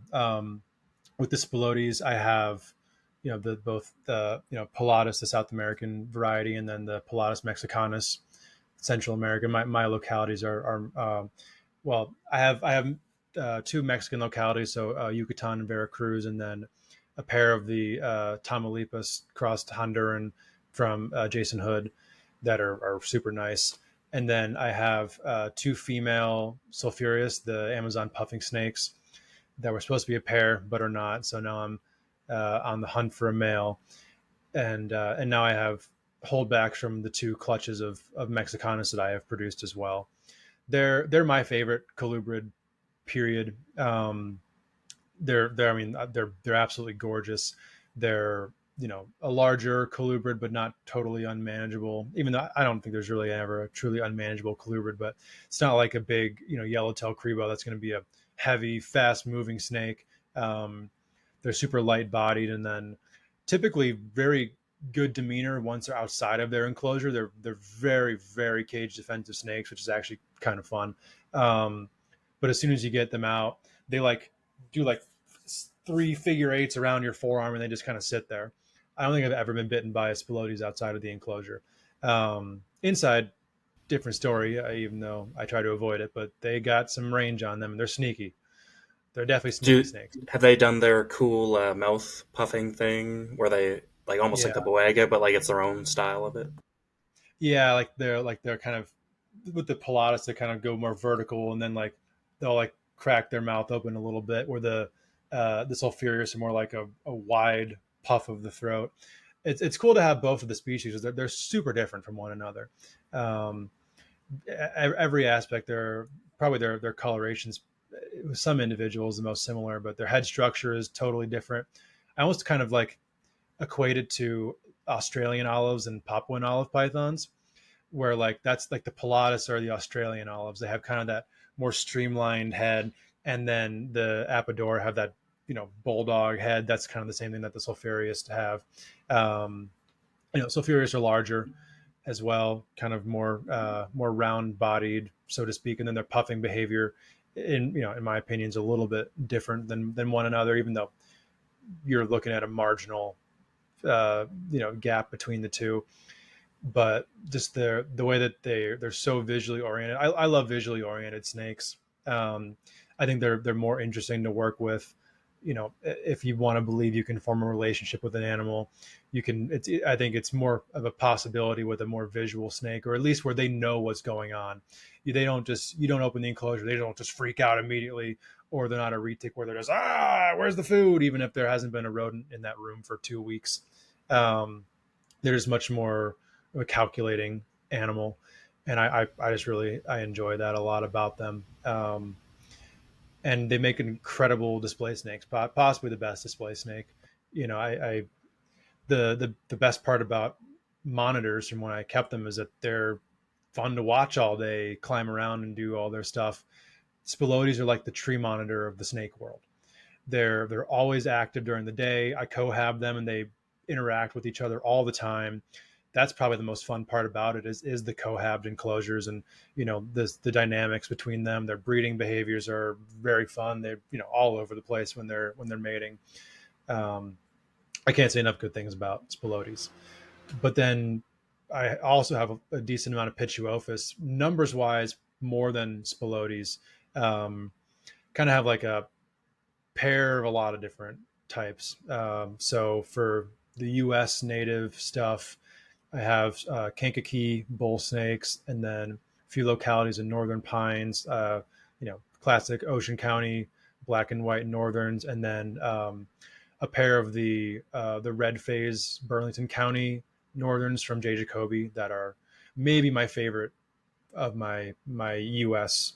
Pits, rivaled heavily by the Kentucky Northern Pines, which are I possibly one of the most beautiful North American snakes. Period. Um, Especially, I've never interacted with an adult, but man, I can't wait for mine to get Oh, my set my to big feet. female from Rob Nimmo is a puppy dog. She has some bad days, but for compared to the her mate, she is like you Yeah, can pull her out, you can take her outside for pictures. She's pretty nice. Although once you give her some food, she gets a little hissy with you.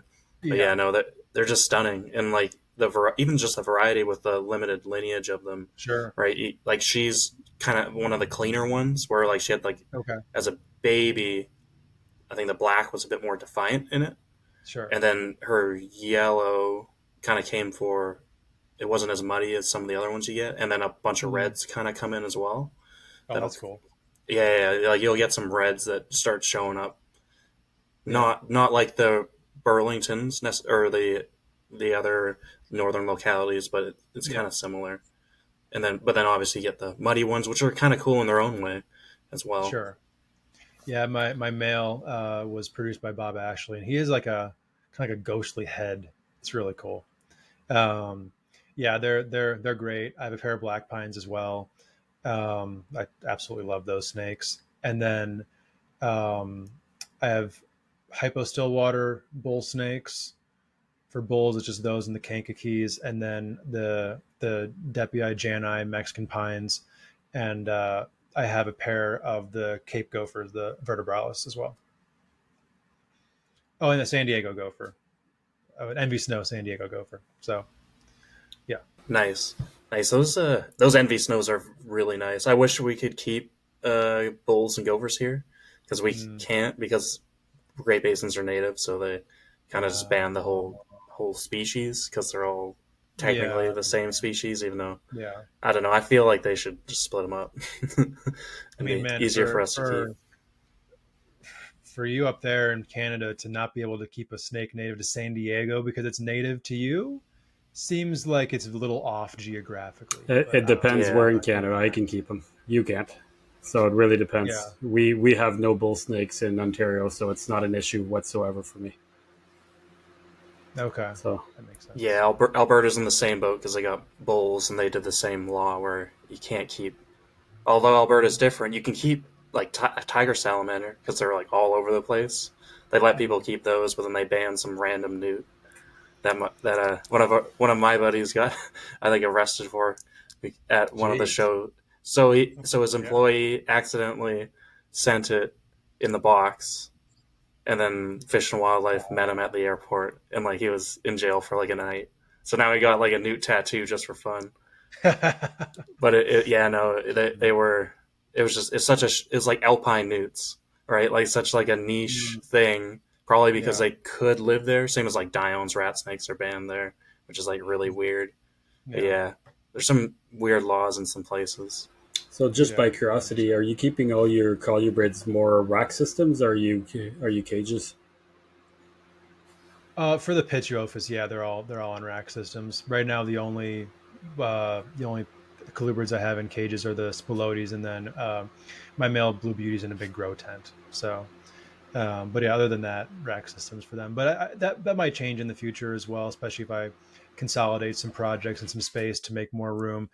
You know, what's the point of having some of them, especially when they're big in racks? It's like I want to see those animals. So, but obviously they do very well in racks, but they don't need to be in racks. So that's probably something that in the future I'm gonna move towards. Yeah, I find depending on the animal with the pits, they can be great in cages. Like that girl, she's usually out cruising around, or you walk in the room, she'll start cruising around. While the other ones I have, they're hiding.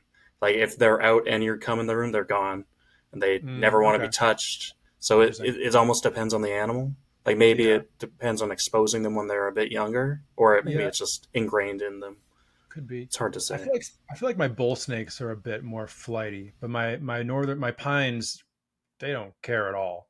Um, so now that you mention that, so yeah, I wonder if the bulls would be a little freaked out in the cages, but I think like the northern pines, the black pine, the Mexicans, they probably would do pretty Do you have well in any that cages. still the flighty ones still rattle their tail at all? Yeah. Oh yeah, sure. Especially the bull snakes. Yeah, on 100%. Some of them will do the full blown threat display.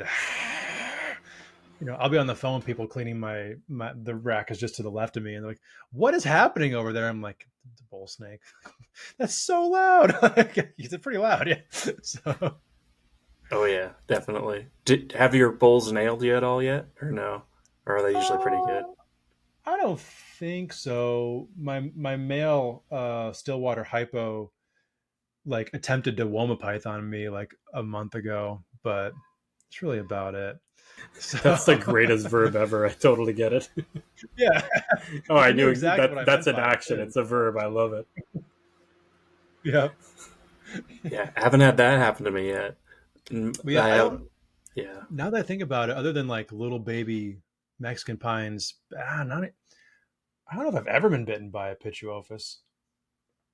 Maybe yeah. not. My holdback Kentuckys, I was hoping were going to be nice because they were kind of Mm, nice when they were really babies, and now yeah, they're no, they'll just bite me. Like I feel, they'll go full threat display thing, and they're just kind of yeah. they'll bite you as you're picking them up, which is kind of I was hoping they'd be a little better, so maybe I'll hold back some different ones this year. I feel like with a lot of stuff, like a lot of like flightier colubrids, you got to just get them up right away. Like if they don't have a lot of time to think before they're in hand, it's like, okay, now we're cool. But if they can like do a circle back and rear back up at you, now you're fighting to get that animal to calm down for a longer period of time. Yeah, I feel like it's almost like the approach of how you go at it. Like if you were to Yeah, like come from the top and like actually grab them instead of yeah, kind of going underneath and just picking them up, even with the right, adults, they seem to get yeah, you seem to get a different response. which Oh, is kind of 100%. Yeah, I interesting. mean, with most of my obviously non-venomous snakes, if they're in the hide, I'll just like pick the hide up and kind of like scoop their head with the hide and just grab them like that. Kind of create that visual separation, and typically that works pretty well for me. Maybe it's just me, but having a snake that's tame really doesn't matter. I've always found that just with time having it, you got to pull it. Oh, the cage's all soiled. You got to pull them out. Hook, tap the head, pick up the animal, put them in, and then just by doing that, Yeah, after a year and a half, 2 years, I'd say 95% of pretty much any snake tames down. There's some that'll stay a holes the 100%. entire time, but most of them just, and especially the Yeah, size of your collection, I can't see you just taming down each snake in there. Like, there's no way you're doing that.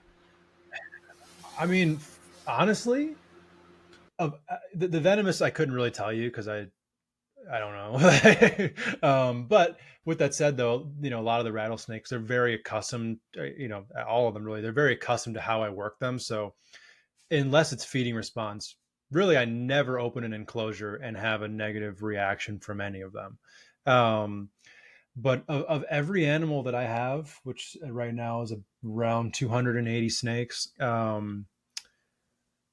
I mean, really one snake in the entire house stands out to me as like she's a problem every time, no matter what. I think it's just that one So out of snake. that 280, does that include babies, or is that just the regular ones excluding babies? That Okay, includes all right. babies. I would It say, includes babies. But even I don't think any of the babies are problematic either. oh, you So no, okay, two. I have two, but the other one's a mangrove snake. That she's always mad, but she's not hard you've to got deal with. better odds than me. I'd say out So of the 60 that are always here, excluding babies, I've got at least 4 or 5 that are just genuinely. It's always fun when you handle them. Like they bite at anything. They yeah, strike. You pass near them, they're striking at the window all the time. what are they? Mainly carpet pythons. Like all the other ones are tame, but I'd say Okay. 95% are perfect. There's always a few that are just complete a-holes.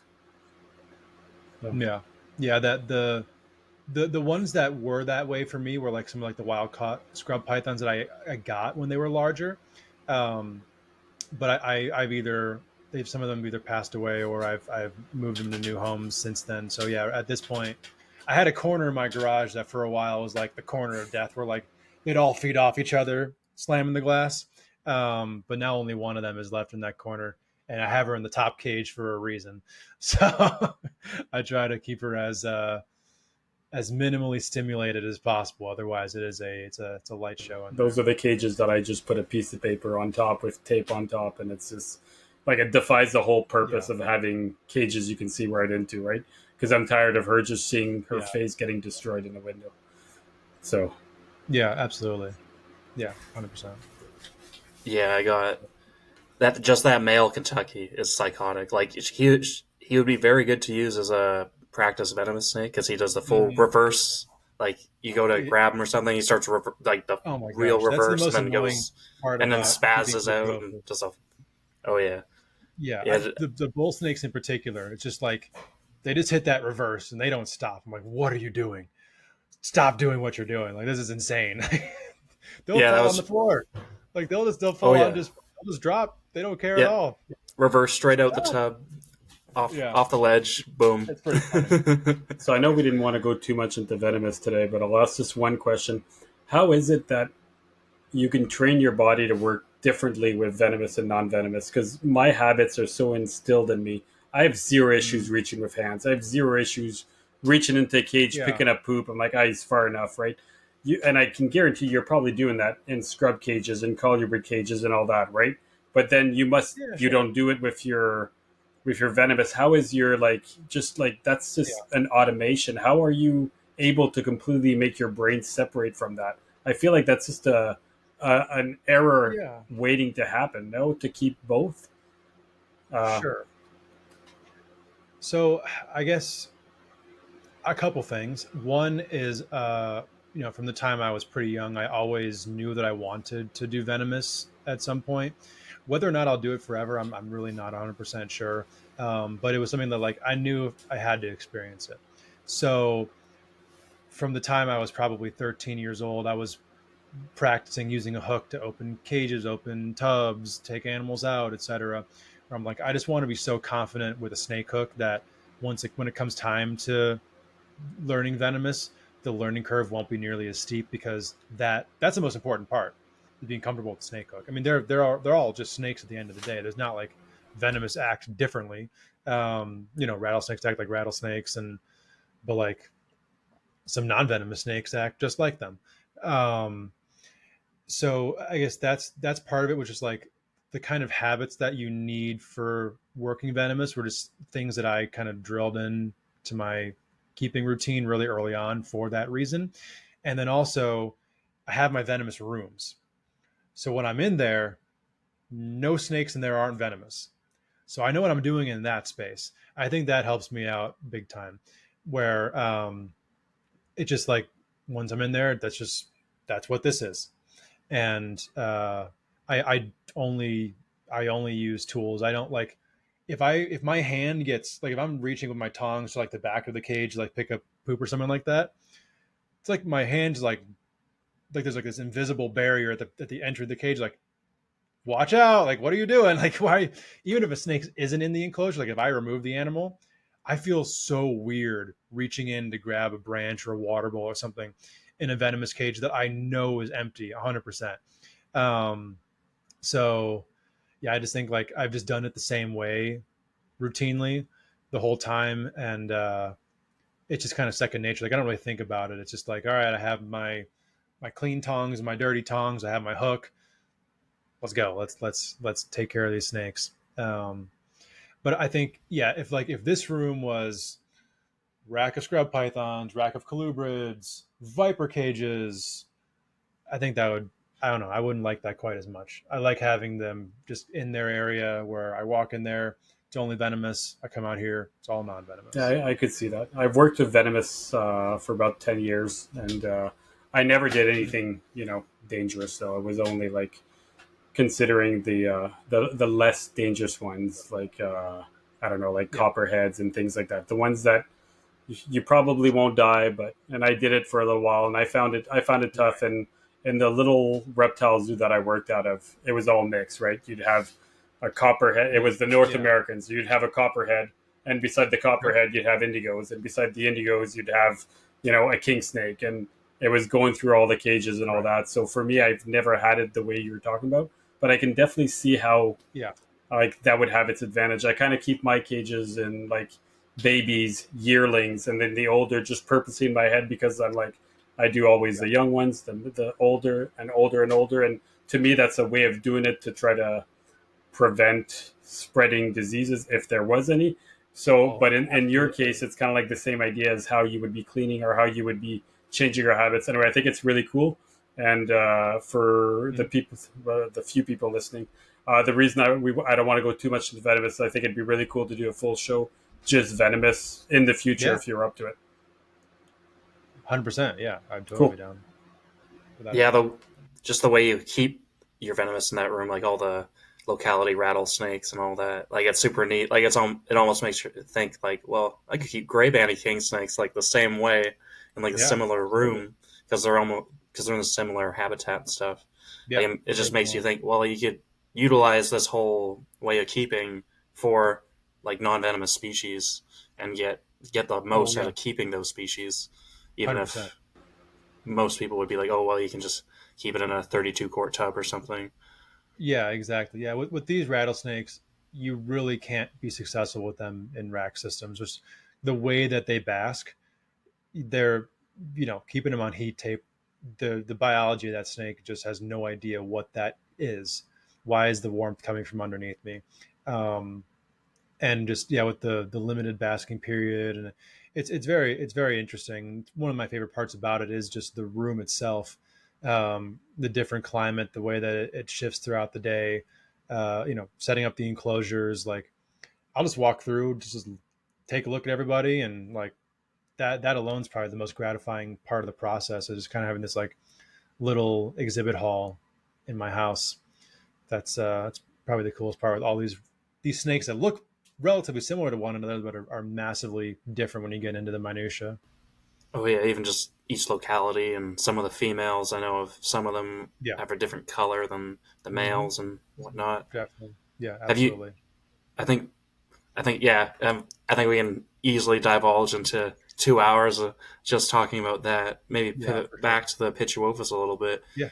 Can you maybe give us a little short story on the Kentuckys and the pair you have, and maybe anything that you know about them, kind of thing? Yeah. So the female, I don't have as much to tell you about her, other than I know that she's unrelated to my male. A friend of mine got a group of them as like a deal, like bought out someone's collection, and the plan was to get females from that clutch. It was a female heavy clutch, and then at the Dallas NARBC last fall, uh, Craig Trumbauer had a table set up where he had some of Bob Ashley's animals, and he had two male Kentucky Pines from Bob, and essentially talking to Craig confirmed these are definitely not related, and so my friend and I both got a male from Bob's stock, and then a female from this other stock, and he got more animals as well, but I just have a pair of them,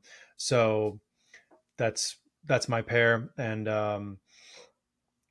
we'll see. That's definitely one of the projects that once like they get up to size and get going, like I'll probably hold back a decent amount of them on like a routine basis and try to put together a group just because they're such important animals, and also there's some of my favorites. But with the Pituophis, kind of my ideal setup is like a bunch of different pairs of different pits instead of like very focused on this locality or these morphs or whatever it may be. I like having the pit rainbow, so to speak. But the Kentuckys are, if there was one that I would have a larger volume of compared to the rest, is probably the Kentuckys. Yeah, for sure. I definitely need to probably import another male at least. I believe mine are probably from the same original stock as the one female I have is from Nimmo, who got his adult pair around the same time Trumbauer got his adult pair from Phil Okay. Peak and that. And then the other male I got, he was produced in Canada and was imported probably the same year. Well, his parents were imported from the same year as well, from the same. I think Madison Arvin was the one that had produced all those animals, I Okay. believe. And then they were distributed. I don't know if it was multiple clutches or not. So for all I know, mine could be actually pretty related. So I definitely want to get a hold of some of those outcrossed ones that Yeah. Craig was able to create last year with the that other animal that Phil Peak sent down that was from a different locality. Yeah. It would be really cool to add an animal from Craig stock as well, or a pair or something like that. Yeah. They're just, I mean, I feel like for one, not a lot of people even know that they exist in the first place. And I bet a decent amount of people think that they're Louisiana pines as well. Um, so, but then to know, to like learn some of the story of these animals, how like they, you won't find them. Like they essentially don't exist in the wild Oh anymore. yeah, Um, and you listened to that Phil Peak episode on Colubrid and Colubroid? no, I need to Oh, you go got back. it. It's the whole story. This It's so good. yeah, It's I think I've sent you that was it the comment section that Phil typed out. Like I probably sent it to you like last yeah, year or something. now that The you whole write out. He right.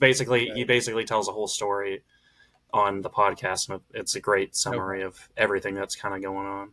Well, I'll have to listen to that. Yeah, a lot of what I learned about it was just from talking to Craig, and him give me some of the backstory. But I feel like once you actually see the animals in person, and or even see like pictures of some of the bigger ones, because when they're smaller, they look very similar to other northern pine snakes. I bet like really young Kentucky pines to the untrained eye could look like a muddy ocean county. Um, so, and, I think the same exists with a lot of the Pituophis genus, where the babies don't look like a whole lot compared to older animals. Um, I think man, I wish I remember the vendor, but at multiple Tinley Park shows, there was a vendor who brought their adult Mexican pines to the show as like a display only, but right next to all the babies. It's where it's like people look at those snakes like, oh my gosh, that's incredible. What is that? And they're like, it's those. They're like, what? Those gray brown little worms turn into that? I know, same thing with carpet pythons. I think that's one of the issues that has kind of plagued carpets for a long time. Um, and but just once there's a little bit more like education out there about the fact that they go through that process, if more people, I think they're becoming more, there's a little more notoriety to it. I think a big factor with that is, that is the cover photo for the Pituophis book that's coming out. Is that adult? I think it's adult male Kentucky pine snake. Like, you can't, if you're a snake fan, you look at that snake and you're not excited, you're not really a snake person. I hate to say that, but like if you see that picture of Craig's big Kentucky pine and you're not like at least somewhat like what like, I need to learn more about it, I don't know if you're an actual snake person. So, Oh yeah, they are huge. They are actually talking yeah, to that Phil Peak episode. He must he was telling how like the wild animals they seem to get 7 or 8 feet, which is like very interesting. yeah. No, that's amazing. Yeah, to have one that's that large would be an absolute dream. I'm gonna try to pull up a couple I was pictures of gonna say my I babies from literally last was year. just googling what they looked like. I was just curious now. See, to an untrained eye like me, to me that just looks like a differently colored bull snake. But I Yeah, might be wrong. But that's I'm looking at that and I'm like, the head doesn't look sim. Their head does have a That's different shape to it. Like they're almost more yeah, it's a stocky. little bit off, Like but yeah, compared to another pine snake kind of thing, it's just a slightly less stocky. Well, no, their body is stocky. Like they're very stocky snakes compared to even ocean are counties and they? that. yeah. Obviously, they're egg layers. How many eggs do they have? And just by curiosity, how do you brumate them? And I'm assuming you do, right? Uh, I just brumated them the same way that I brumated the other stuff. So they went in the garage for 2 to 3 months.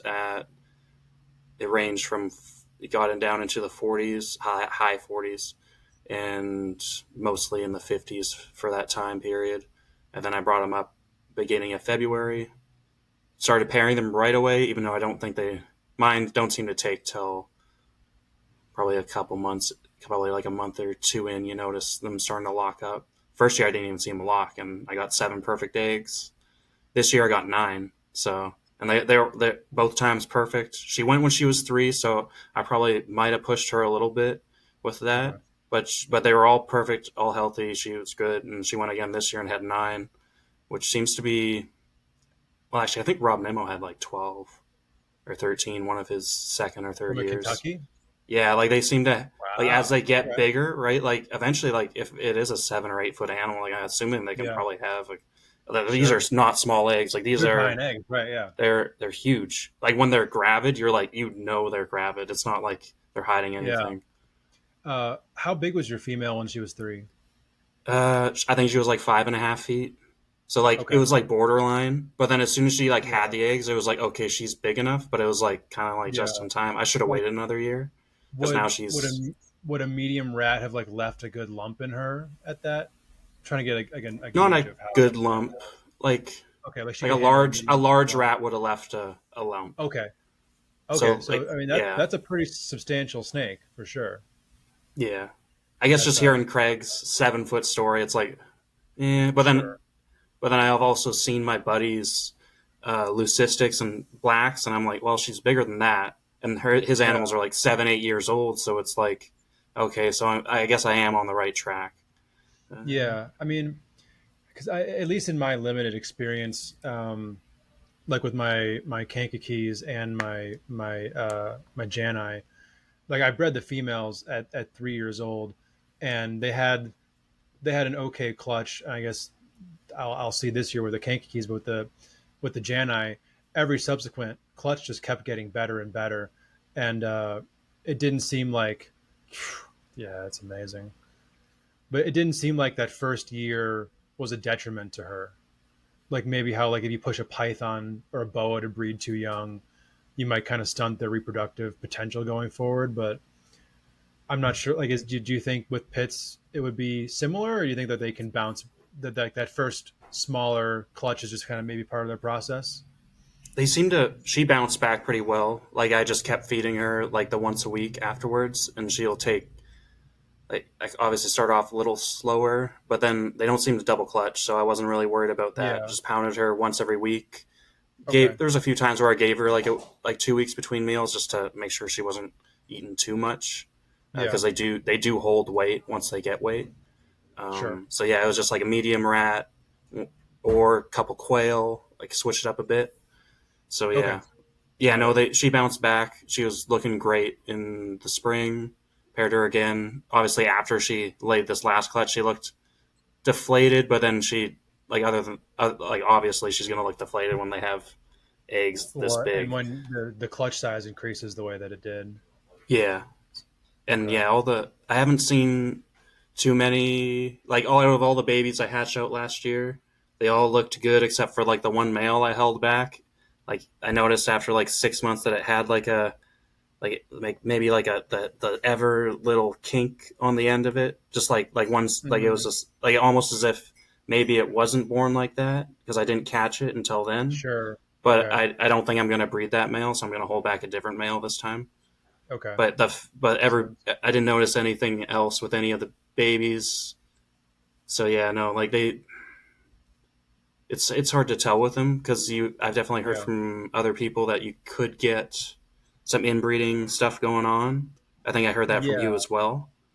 That's what Um, Craig told me. He said that like sometimes they have like really stumpy tails, males or females, I think, and that he's like those are the ones that he thinks should be kind of removed from the bloodlines, um, which would make a lot of sense. That they would already be reaching a point where some of the signs of inbreeding depression would be more obvious.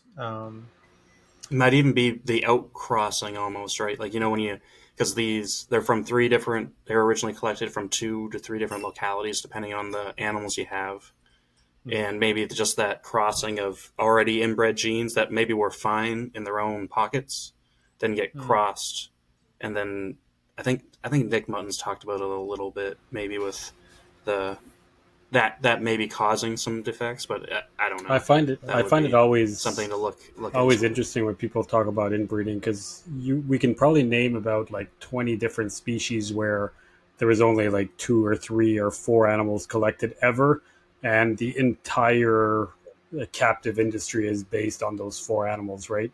And there's zero issues, right? So it Yeah. makes me often wonder is if it's purely we had the right 4 animals and they were perfectly fine and we never got anything wrong from it when compared to other animals. You inbreed them a couple of times and then you have issues and then you need to move it on. Like if you take, I don't know, rough scale pythons, there was what, 4 or 5 animals, and there are Something like that. I'd say 100 thousands of rough scale pythons probably in the industry now, and they're all from those 4 snakes, maybe 5 snakes. But I mean, but would you think that? Do you think rough scales have been around long enough for some of that to happen? In captivity or Because in the wild? I mean, what in captivity? Where I mean, how Hasn't many been how many that. generations inbred at this point can rough scale pythons even really There's be? It was Because probably they didn't like really show up in the early two U.S. often. there's thousands, got to be at right? least F And four, F5, F6 easily. Probably in Australia, but probably not here though, Uh, right?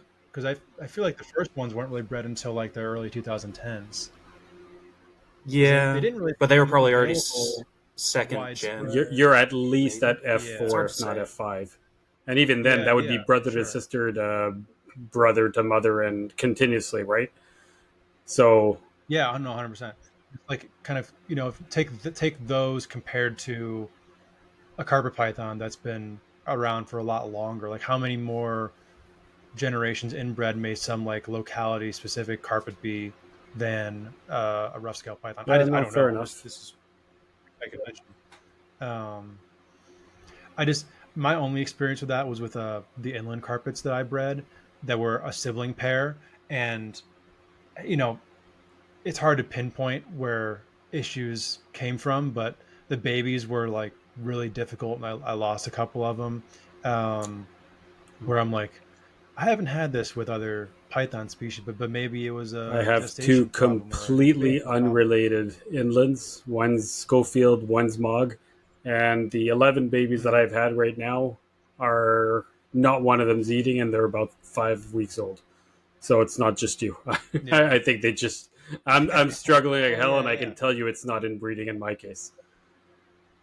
So yeah. no, I'm Fair just enough. wondering. I was listening to you Yeah, guys talking about the Kentucky, and I'm like, if you can't get the blood, I feel like usually things are pretty good, but then you guys started talking about tail issues, right? And as soon as you start, it tends to be tail issues or it tends to be eye issues that I feel like we always associate with the inbreeding like a sure. coefficient Yeah, problems. So, is there any eye yeah. problems with them? No, no, Not I that I wouldn't just believe guess. tail, so. shorter tail, Yeah, or king tails.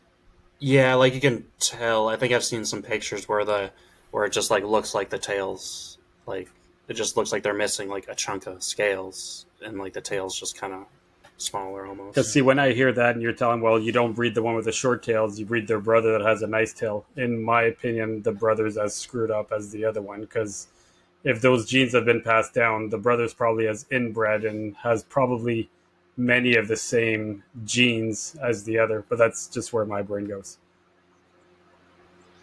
I guess it'd be curious to do like an experiment of, take siblings from that clutch that have like a pair of siblings with a good tail and pair of siblings with a stub tail, see what Yeah, happens. Yeah, Yeah. for sure. That'd be the way to figure that one out. I mean, I think this the same thing or a similar kind of thing exists in Eastern indigos with like the stubby indigo Oh kind of yeah, yeah. concept. Yeah, my first job back in Chicago, we had an adult Eastern indigo that was like not even 3 feet long. It was crazy. It was absolutely insane. Like full size head, little tiny stubby indigo snake, and with like full scalation that was just like compressed. it's a true So dwarf. weird. But yeah, exactly. Exactly. Yeah. Full on. So yeah, I'd be curious if it's a similar kind of concept. But yeah, I mean, Michael, you know better than me. Do you think the Kentuckys have even really been bred for long enough where we could have definitive opinions on that? Not really. Like who knows? Maybe it's some incubation temperature thing with some of the issues, but I don't know. I think the other thing is maybe we're just hoping that we can eventually get some more fresh blood. But like I said earlier, maybe that's an issue is putting in too many new genes into some localities that are have been separated for at least maybe a couple hundred years. It's hard to say because Kentucky Yeah. pines in let's say 100 years ago were not maybe widespread, but there was definitely some big Yeah, but 100 populations. years isn't And enough to then cause differentiation genetically. Like, it's not even like you talk about islands that have been separated, like West Papuan or the PNG have been separated for what 40,000. I don't know. I'd have to listen to. I'd have to check. But you're talking about thousands, a couple A lot more than thousand 100. years, right? Like either between 10 and Yeah. 40,000. And most of the animals on those islands are very close genetically to the ones on Australia. And you're talking about so a few hundred years. I don't see that as being a genetic yeah, issue whatsoever. but the issue might also be that they're like those island species and even like roughies who are basically an island species. They've had thousands of years to work those defects out, and obviously the defective ones either don't make it, kind of thing. Well, with the Kentuckys, maybe certain defective. Obviously, they're still a living animal. Um, they haven't had the means to kind of funnel themselves into all healthy animals necessarily. But yeah, that makes me think that maybe it shouldn't be an issue because they kind of all probably were at least in broader populations, maybe still separated, but still like broader populations than they are currently. As now they find one animal every like year or two, maybe kind of thing, and you're actually still allowed to collect them, which is hilarious for how endangered they are because they're Really? yeah. Phil Peak's still talking that he's still looking to maybe collect some more Oh because they're wow, I not. didn't know. Yeah. It's Kind of still as figured if that. they were a rat snake in Kentucky. You can collect like up to 4 or 5 of them and keep them. Oh wow, Yeah, that's not that you're ever gonna get that many, but sure. yeah, Oh, okay. Interesting. Hmm. It's all Yeah, fascinating. I think he's working. Yeah, I don't want to spoil that podcast because it's really good. But yeah, no, there's definitely some cool stuff in there. I wonder if any like kind of molecular sequencing could tell us one way or another which way that trend would go with inbreeding versus outbreeding. I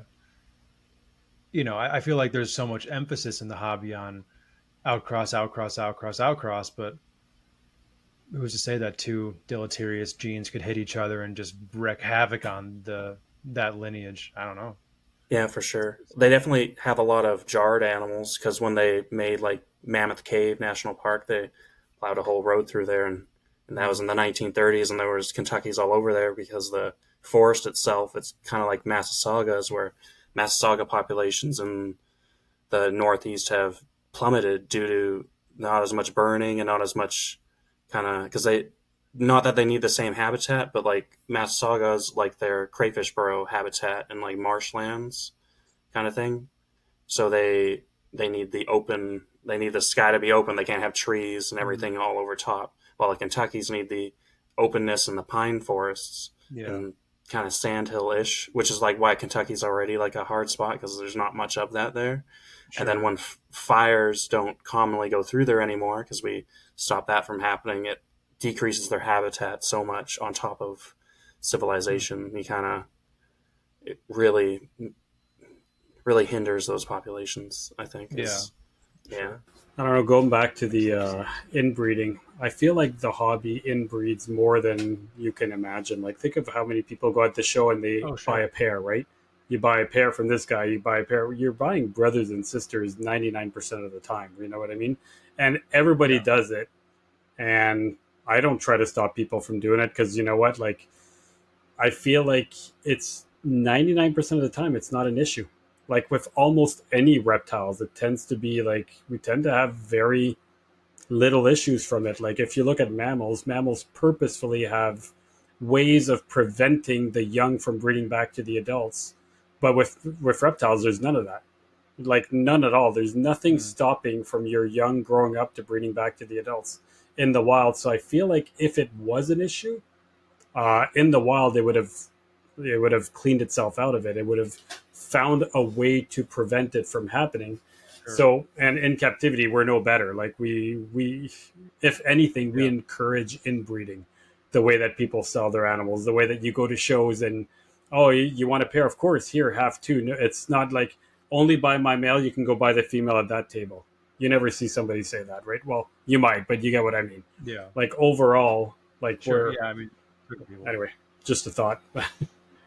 Well, and I've had similar thought processes based on like some of the herping I've done for some of these rattlesnakes, where you find a gravid female, you see where she's at, and it's like, okay, she's going to drop her litter. These babies are probably not going to go very far for the entirety of their lives, just based on the this is where the habitat is, and like, okay, over here, nope, over here, nope, and they're not going to like traverse these canyons to new canyons. Like they're obviously going to stay put where they are. Here, it's perfect. The likelihood of them running into a sibling in 4 years compared to an unrelated animal in 4 years, it's probably much more likely for that to be a sibling if you're a snake that's kind of in a very isolated canyon. Um, I don't know. I've thought about that as well. Of like, okay, we're doing all this outcrossing, but in the wild, it's probably these animals are probably much more likely to run into something that's related to them. Even a mainland, take insular populations out of it altogether. Like you're probably much more likely to run into a brother or sister once you're mature than you are just some other random bloodline of your same species in that area. So I don't know. It's interesting. Yeah, It's an interesting thought. it's definitely odd. Like even in the West Indian boas, you got like I have the Sure. Strigolatus, and they like the Nassau boas I have that locality of Strigolatus. That those animals came in on from one animal that Tom Crutchfield was able to get. I think 15, maybe 17 years ago as like rabid female from Mm, some guy. So who knows how legal that might be, but she produced probably 20, 25 babies out of that litter. So who knows how many fathers fathered that litter, or it could just be one. Now all Yeah. the animals now descendant from there are all brothers and sisters being bred to each other. And now I Yeah. have a brother and sister from Jeff Murray's clutch or litter, Okay. and another. And Cody Joe also has this siblings to mine, and Okay. we've had my buddy who had mine before me. He couldn't get them to breed at all. Actually, when I got them, she had a bunch of slugs like a month later. Didn't even know she was Hmm. gravid. Oh And wow. Cody Joe has had worse luck. They just, as I learned when I tried to pair mine this year, they just ran from each other.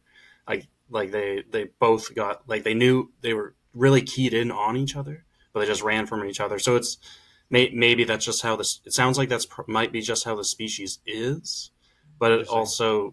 maybe it's the inbreeding. Like, maybe they just know their brother and sister, and that they're like, Maybe they're brother and maybe they're brother. just that less inclined.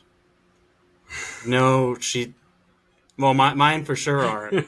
She had slugs, but I That's guess Sister and sister. I get, although maybe, but I guess I'll find out maybe in the fall. Hopefully, I just ran her through my hands today, and there's definitely something in there. Like, she is okay. loaded with something because she's been looking fat the last month for sure. And I did pair them, and then they did kind of chill out. Like, I started leaving them in for a week or two at a time, and then I went away and I was working a lot. I was trying to leave them alone, and they seemed to kind of not. I never saw them even cuddling together, but maybe they could have locked up when I was away at work or something like that. Hmm. There's pictures of them locked up too. My buddy has pictures from like 5 years ago of them locking There up you in a go. bin. But think about it. But You're yeah, saying it's like if they would know if they're brother and sister. I think it's bullshit. I don't think they would know that at all. Like, you separate a snake for 3 days, for a week, you put them back together. It's like, who's this guy, right? You can see it in the way they're acting, right? How would a snake know which one's her brother or sister, especially when they've been separated? I don't know. I just don't see it. I think that's putting human emotions to an animal, or I don't know. I don't think it's possible, but hard to say. I think it's maybe fair. It would maybe be like a pheromone thing, possibly, right? They do have their own sensory things that it's we possible, don't know but about I either. don't see it. But yeah, it's hard to see. Hard to say. Yeah, and there could be just differences between species or genuses of snakes where one, the process with one of them is totally different than the next. You know, I feel like probably generalizing it could probably work for the most part, but who knows? I sure don't know. Yeah, for sure. On the West Indian boa topic, have you ever thought about keeping maybe some West Indians just to have like one side project as somebody just to keep one thing going, kind of thing? Yeah, I used to work with Dominican red mountain boas at my old job in Chicago, and this is probably a terrible reason to not have pursued a genus, but the worst bite I've ever taken was from a Dominican red mountain boa. And it sucked. It was a male. He wasn't even that big. He was probably like 4 feet, but he womaned me, to use that verb again, and he got me on my thumb, and I got this immediate nerve pain that I had never felt before or since, where like my body was screaming like, "Get it off! Get it off! Get it off!" And it hurts so bad. Oh my god, I've never experienced that kind of pain before or after. But I mean, I really I appreciate those animals and the story behind them very much. So I just know that I wouldn't be able to dedicate what other people like, like Jeff Murray, who you brought up, have to them. So I've had a few conversations on the podcast about some West Indian boas. But I mean, never say never. Could definitely eventually, but probably for the immediate future, not in my plans, but not because I'm not interested in those animals, just because I know that I wouldn't have the ability to give them what they probably would need. Yeah, even just the babies are definitely a lot more work with the anoles and the scenting and whatnot. Sure. They Yeah, def I'm not a lack fan of lack of any. profit off of it too, but that's not why you'd Yeah, probably keep them anyways. sure. Yeah, anything that doesn't want to start on a readily available feeder. Like, that's why I had a few Pituophis, and I never pursued those. You know, they're absolutely amazing, and for the types of colubrids that I'm into, they fit the bill. But when I was talking to somebody who routinely was producing the Carinata, and he's like, nothing works.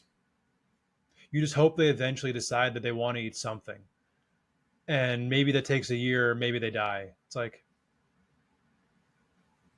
and then maybe the adults eat each other. You don't really know. Like,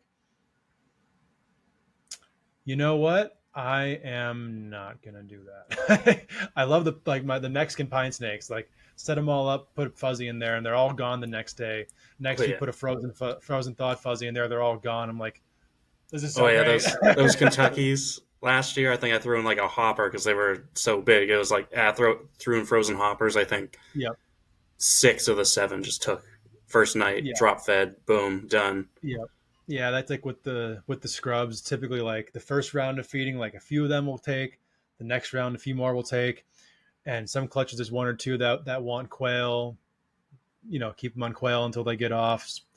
Every now and then, there's some that I got to force feed, but generally speaking, not the hardest. The Spilotes so far have been easy, on the easier side. It seems like with them, the hardest proposition has been transitioning off of live to any sort of pre-killed prey. I mean, you imagine that's a very movement-based snake, but also a very nervous one where they don't. Generally, I haven't found they respond well to tongue feeding until they're a good bit older. Even once they're routinely eating, they prefer drop feeding until they're like really, really confident where they are. Um, but yeah, like the dead So you didn't fuzzies. try the bird snake method of hitting them in the face until they finally take it? Well, so I haven't, and maybe they're so nervous in hand that, like, I did raise a bird snake that way. Once I had the snake gripped up properly the way I was showed, they kind of just sat there. Where with the Spilotes, like, you if you put pressure on it, a few inches down the body, that snake is gonna go, oh fuck, get me out of here! Like, it's gonna start flailing and probably start biting you. But maybe not. I don't know. I haven't tried it, but at least for me, if they're taking live fuzzies or live button quail or whatever, it's like, I'd much rather do that than put you in my hand and walk around my house and go up and down my stairs while you're eating and stuff like that. Um, the way that the bird snake people have to do it. So I'm not sure if that's Yeah. still how they all do it, but It seems like that would be like less. It'd probably uptake those nutrients better too, right? Like it's like when you're assist feeding stuff that doesn't really want to take it, they don't uptake those nutrients, so it's not as yeah, beneficial, anyways. yeah, for sure.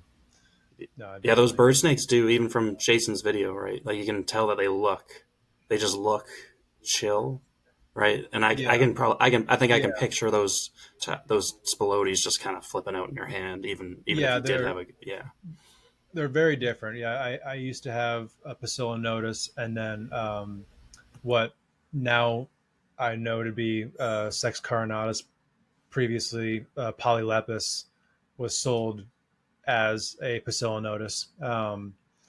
But yeah, very like the taxonomic change of Sustes to Spilotes and Phyronax definitely was correct. Those animals are nothing like each other. Um, they have some lifestyle similarities, some prey preference similarities, nest rating, et cetera, et cetera. But as far as their movement patterns, their behaviors, they're nothing alike, in my experience, at least. So, yeah, and then obviously the Phryronax species are a lot smaller than the Spilotes species. for sure. Have you? So obviously, you're a young keeper like me. You're Mhm. only like a year older than I am. How have you? Obviously, and you've also had like you were able to use your teens and like really early 20s to form how you're working with stuff now. What has been some of your biggest, maybe not mistakes, but what's the biggest thing you've learned so far in keeping reptiles? Um, that's a very loaded question. I think honestly, if there's one thing, it's just like don't, I guess maybe this is the most important thing. Don't take yourself too seriously. Um, I, at least from both the standpoint of as a keeper and as a member of the community, uh, no one is more hated on than someone who's too stuck up on a Facebook forum or whatever. Or like someone who thinks they know what they're doing and they're so rigid on like my identity is I know how to breed this species. When new information presents itself, they don't want to come close to that because it like would screw up their entire worldview of who they are. I mean, I've like been around people like that. I'm like, these are just snakes. Why are you taking yourself so damn seriously? Like, calm down and enjoy it. So I guess, yeah, getting out of your own way is probably the most important aspect. But then from like a more like functional keeping standpoint, I guess keeping just being curious, not closing off that curiosity. But then also not being afraid to admit when you've entered a project that doesn't really suit you. Um, you know, Not feeling like just because I bought these animals, I need to keep them forever or whatever. Get them into the hands of people who will actually prioritize them the way you're prioritizing whatever your thing is. But then, I think everyone hopefully has their Noah's Ark phase. I'm definitely past my Noah's Ark phase, and I think now the next evolution is going to be streamlining a little bit and really focusing on a few projects, but kind of always being open to some new idea, interesting me, some new direction, some whatever it may be. But yeah, not take yourself too seriously. Always be curious, but then if you found something to focus on, focus on it. I love you. Yeah, I feel like I'm still in my Noah's Ark phase to an extent, Sure. and it's Yeah. hard to. But then I don't, or it gets weird. Like now, I think still in it, but like at hopefully closer to the end of it. I was gonna say But- Noah's. Like Sorry, go ahead, man. I thought you were done. Yeah, it's just hard to explain, right? Like how you're like, well, like I like all this stuff. I'm still morphing some things, and I feel like I could morph things, but I like to Yeah. keep my collection at a certain size. Sure. And then like you hear, like I wish I could keep a Gurnia, and I wish I could keep like different carpet pythons and stuff. But then you definitely feels like I start to focus a bit, and then but then I just went and got Angolan. I'm gonna get Angolan pythons in a couple weeks to finally try them out because they've been picking away at me for multiple years. So it's hard to, I guess, get through that. But like you said, I guess as long as I'm kind of testing things, but like really sure I want to test it instead of just, I see that I need to buy it, and then a month later, like I don't really want to keep this anymore. Yeah, for sure. Kind of like an ethical approach to somewhat impulse buying. Like if you can keep yourself in check to some certain degree and keep the animals as the priority, I don't see much of a problem of I have species now that I'm like, I tried these, I like them a lot, but I don't think they're going to be a long-term fixture for me. So I think it's all about evolving. So my collection has been more than twice the size that it is now, and I was so miserable. Like it wasn't fun anymore. It was and even now I think my collection is way too large. So that's kind of for me the next thing is like finding where that collection size is. Because I've been to some friends' places where they like are really focused on one or two things, and they like everything is so dialed in, clean, and I'm just like, I wonder if this would be nicer to have this very like concise, functional group. I don't know. I've never had that, so I'm still figuring it out. That's what I was going to say earlier about what is a Noah's phase. To me, a Noah's phase is anything over like 30 species. To me, that was my big Noah's phase. Now I'm down to about 5, 6, 7 species maybe. When I'm pretty sure your non-Noah's phase now is probably over 30 species, but before was in the 200, right? So it all depends on what is a Noah's species according to me, or maybe according to you. I think I'm exactly at 40 right now. So, but then a lot of them fall into kind of certain distinctions where like 13 of them are different montane rattlesnakes that are essentially the same thing, just in a little bit of a different form, and then like different species of like Pituophis.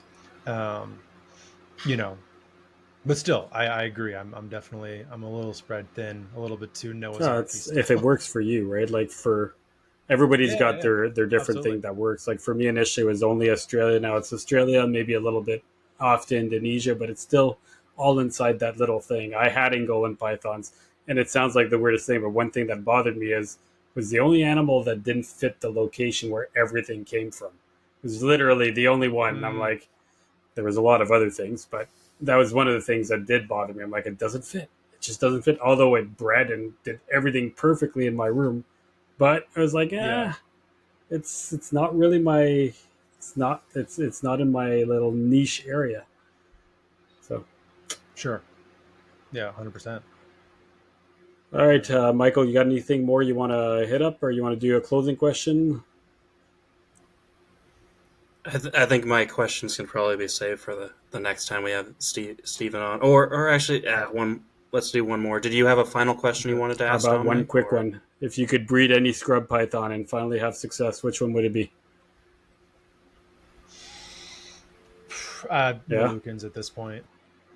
That's the one that's evaded me so far. That yeah, like I feel like the day that I finally see a baby Moluccan scrub crawl out of the egg, I'll just like collapse to the floor crying. Like they've put me through the ringer. So, but yeah, I Fair think I would enough. say Moluccans. slap that $10,000 price tag on it. Not even, I'd probably keep them No. all, honestly. I'm like, Yeah. I'm never going to be in a position where I'm worried if I'm not going to have these again. You guys are all staying forever. So, Yeah. As I think Don Patterson always says, your best breeding stock is the stuff that you produce. yeah, well, and that's something that is going to be fun for me this year with my scrub pythons. Is this going to be the first year that like I'm really breeding stuff that I've produced? Um, with four females and then a decent lineup of some younger males. So we'll see. We'll see. That's like the thing I'm most excited about is just to see It's how kind they of cool when you produce. get to even further than that. Like in some of the jungles I have, I think I'm on F4 from my stock. Like, and it's pretty cool That's when you get awesome. to Yeah. that point where you're like, okay, he's the baby of that, and grandmother and great great grandmother, and they're all still in the room, and you're like, yeah, that's pretty cool. Yeah. Yeah, I can't wait for that It'll day get for there with sure. scrubs eventually. Yeah, and I'm willing to wait. I'm not in a rush. Yeah, the market with them is definitely still kind of untapped, right? Because Sure. obviously Asia's kind of now eating up a bunch of the scrubs. Have you, like, Yeah. even if the U.S. market dries up a little bit, you could easily sell them over there, from what I can tell. Yeah, it's interesting. So, prices have gone up considerably considering what they were when they were imports. For the most part, they're a lot more popular than they were as well, but they still have a ways to go, I think. Um, but yeah, I think it comes down to the locality and the species for sure. Some of the southern types that are more common, and there's in the U.S. three, four, five clutches a year at this point produced. They're not quite as in high demand, it seems, as some of the others, but be it Moluccans, Halmaheras, Tannenbars, Aru, some of the more off the beaten path localities. There's at least in my experience so far a really high demand here stateside. The Asian market has definitely taken off on scrubs significantly. I wonder how it's doing in India and the Middle East as well, because I know those two markets are really starting to become much more prominent. The only thing that I think might be a barrier to entry in some of those markets is just how cheap they can get stuff from Indonesia compared to what I'd be willing to sell it for. Um, if a keeper in Japan can import a bunch of scrubs from Jakarta and get them for the equivalent of like $300 US landed there, I'm not gonna spend $1,000 on something that I have that's the same. Yeah, but But I know they're maybe definitely Dominic's getting ready to send out some carpets to Japan. They seem to. It might not even be the price thing with them. It's probably more the quality, honestly. Like I could see them definitely wanting something that you have, or them seeing, oh well, I like his parents, or I like the look of these animals that he's breeding. You never know, You'd be right? Yeah, I mean, surprised. that would shoot, be. I've never sent pictures, man. yeah. Sometimes it's not even about what they look I, like. hey, I mean, I would absolutely love to do, international business with the scrub pythons. Honestly, the first market I'm probably going to really try to break into is Canada. I've had so many Canadians reach out to me about scrub pythons, and a couple of times I've kind of attempted to make stuff work. It's fallen through for one reason or another, but that's I think probably stop number one for me with There's no one really in international Canada breeding scrub. them, and they're not like if you That's what can move everyone green said. trees across the border, you can move scrubs because they're going to be the same CITES. So Yeah, yeah, yeah. And with dealing with applying for permits and stuff, I think the only thing that was really told to me was just there's never been an import of, I guess, on the books right now, Morelia amethystina from the U.S. to Canada. So it's a novel endeavor, but there's CITES 2 and plenty of CITES 2 stuff. If retics can go from the U.S. to Canada, a scrub python can. same as green trees, So right? It's the same that's the thing. way I I look wouldn't at see an issue. it. Right. Yeah. Yeah. I think as long as there's for sure like it's the issue with the stuff I was trying to import with the West Indians is, oh well, you don't have this many generations or whatnot. Oh, we're not going to approve the Yeah. papers because that Sure. officer wanted a bit more information. And well, they've been around in the hobby since the 80s or 90s. There's no, and people didn't keep information back Yeah, but that you long. realize that when you do So that, you apply for your CITES, you just need to go to F2.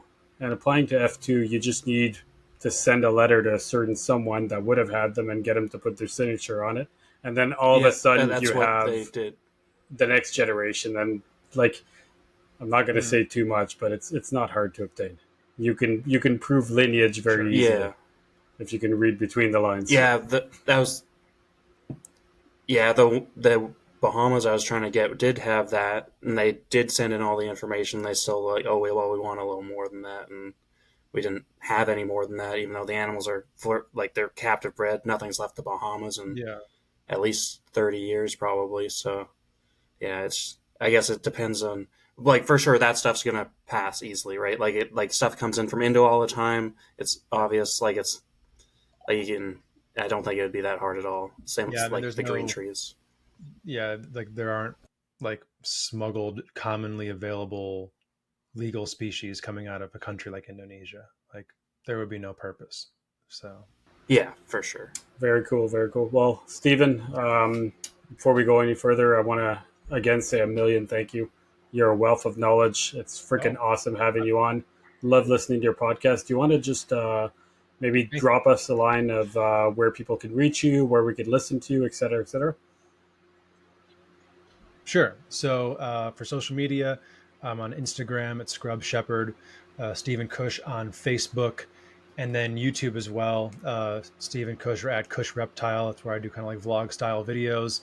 Kush Reptile Morph Market as well. And then my podcast is Kush's Corner on the Trap Talk Reptile Network, which is live every Wednesday. You can also catch the replays on either YouTube or audio platforms, Spotify, Apple Podcast, Google Play, any of those places. So those would be Didn't the realize places you to did find me. live. How do you find live? Real quickly. Yeah, Same thing or? I like it a lot. Yeah, it's a lot of fun. It's fun to have the Yeah. audience interaction. And honestly, like for me, the ability to just like do the show, And it's you're there. done I'm with not it. editing it. I'm like it's now, it's over and it's happening. The only constraint is just that like my life is essentially scheduled around Wednesday night at 7 o'clock. If I'm traveling, most of the time I'm like, I'm home on Yeah. Wednesday, so I'm either leaving on Thursday or I'm coming back on Tuesday. But like it's a pretty good day to have a live Yeah. show. I think I personally picked it because there's never any football games on Wednesday. So I could see that. I mean, like this show we're but doing, and it's not airing until Sunday. This is the extra show, and now everything's always going to be 6 days in advance. So but we want to do live yeah, shows at some point. yeah, they're fun. It's a different dynamic for sure. Yeah, But we I don't really edit enjoy it. anything anyway. So, all right, Michael, anything you want to say before I close it out?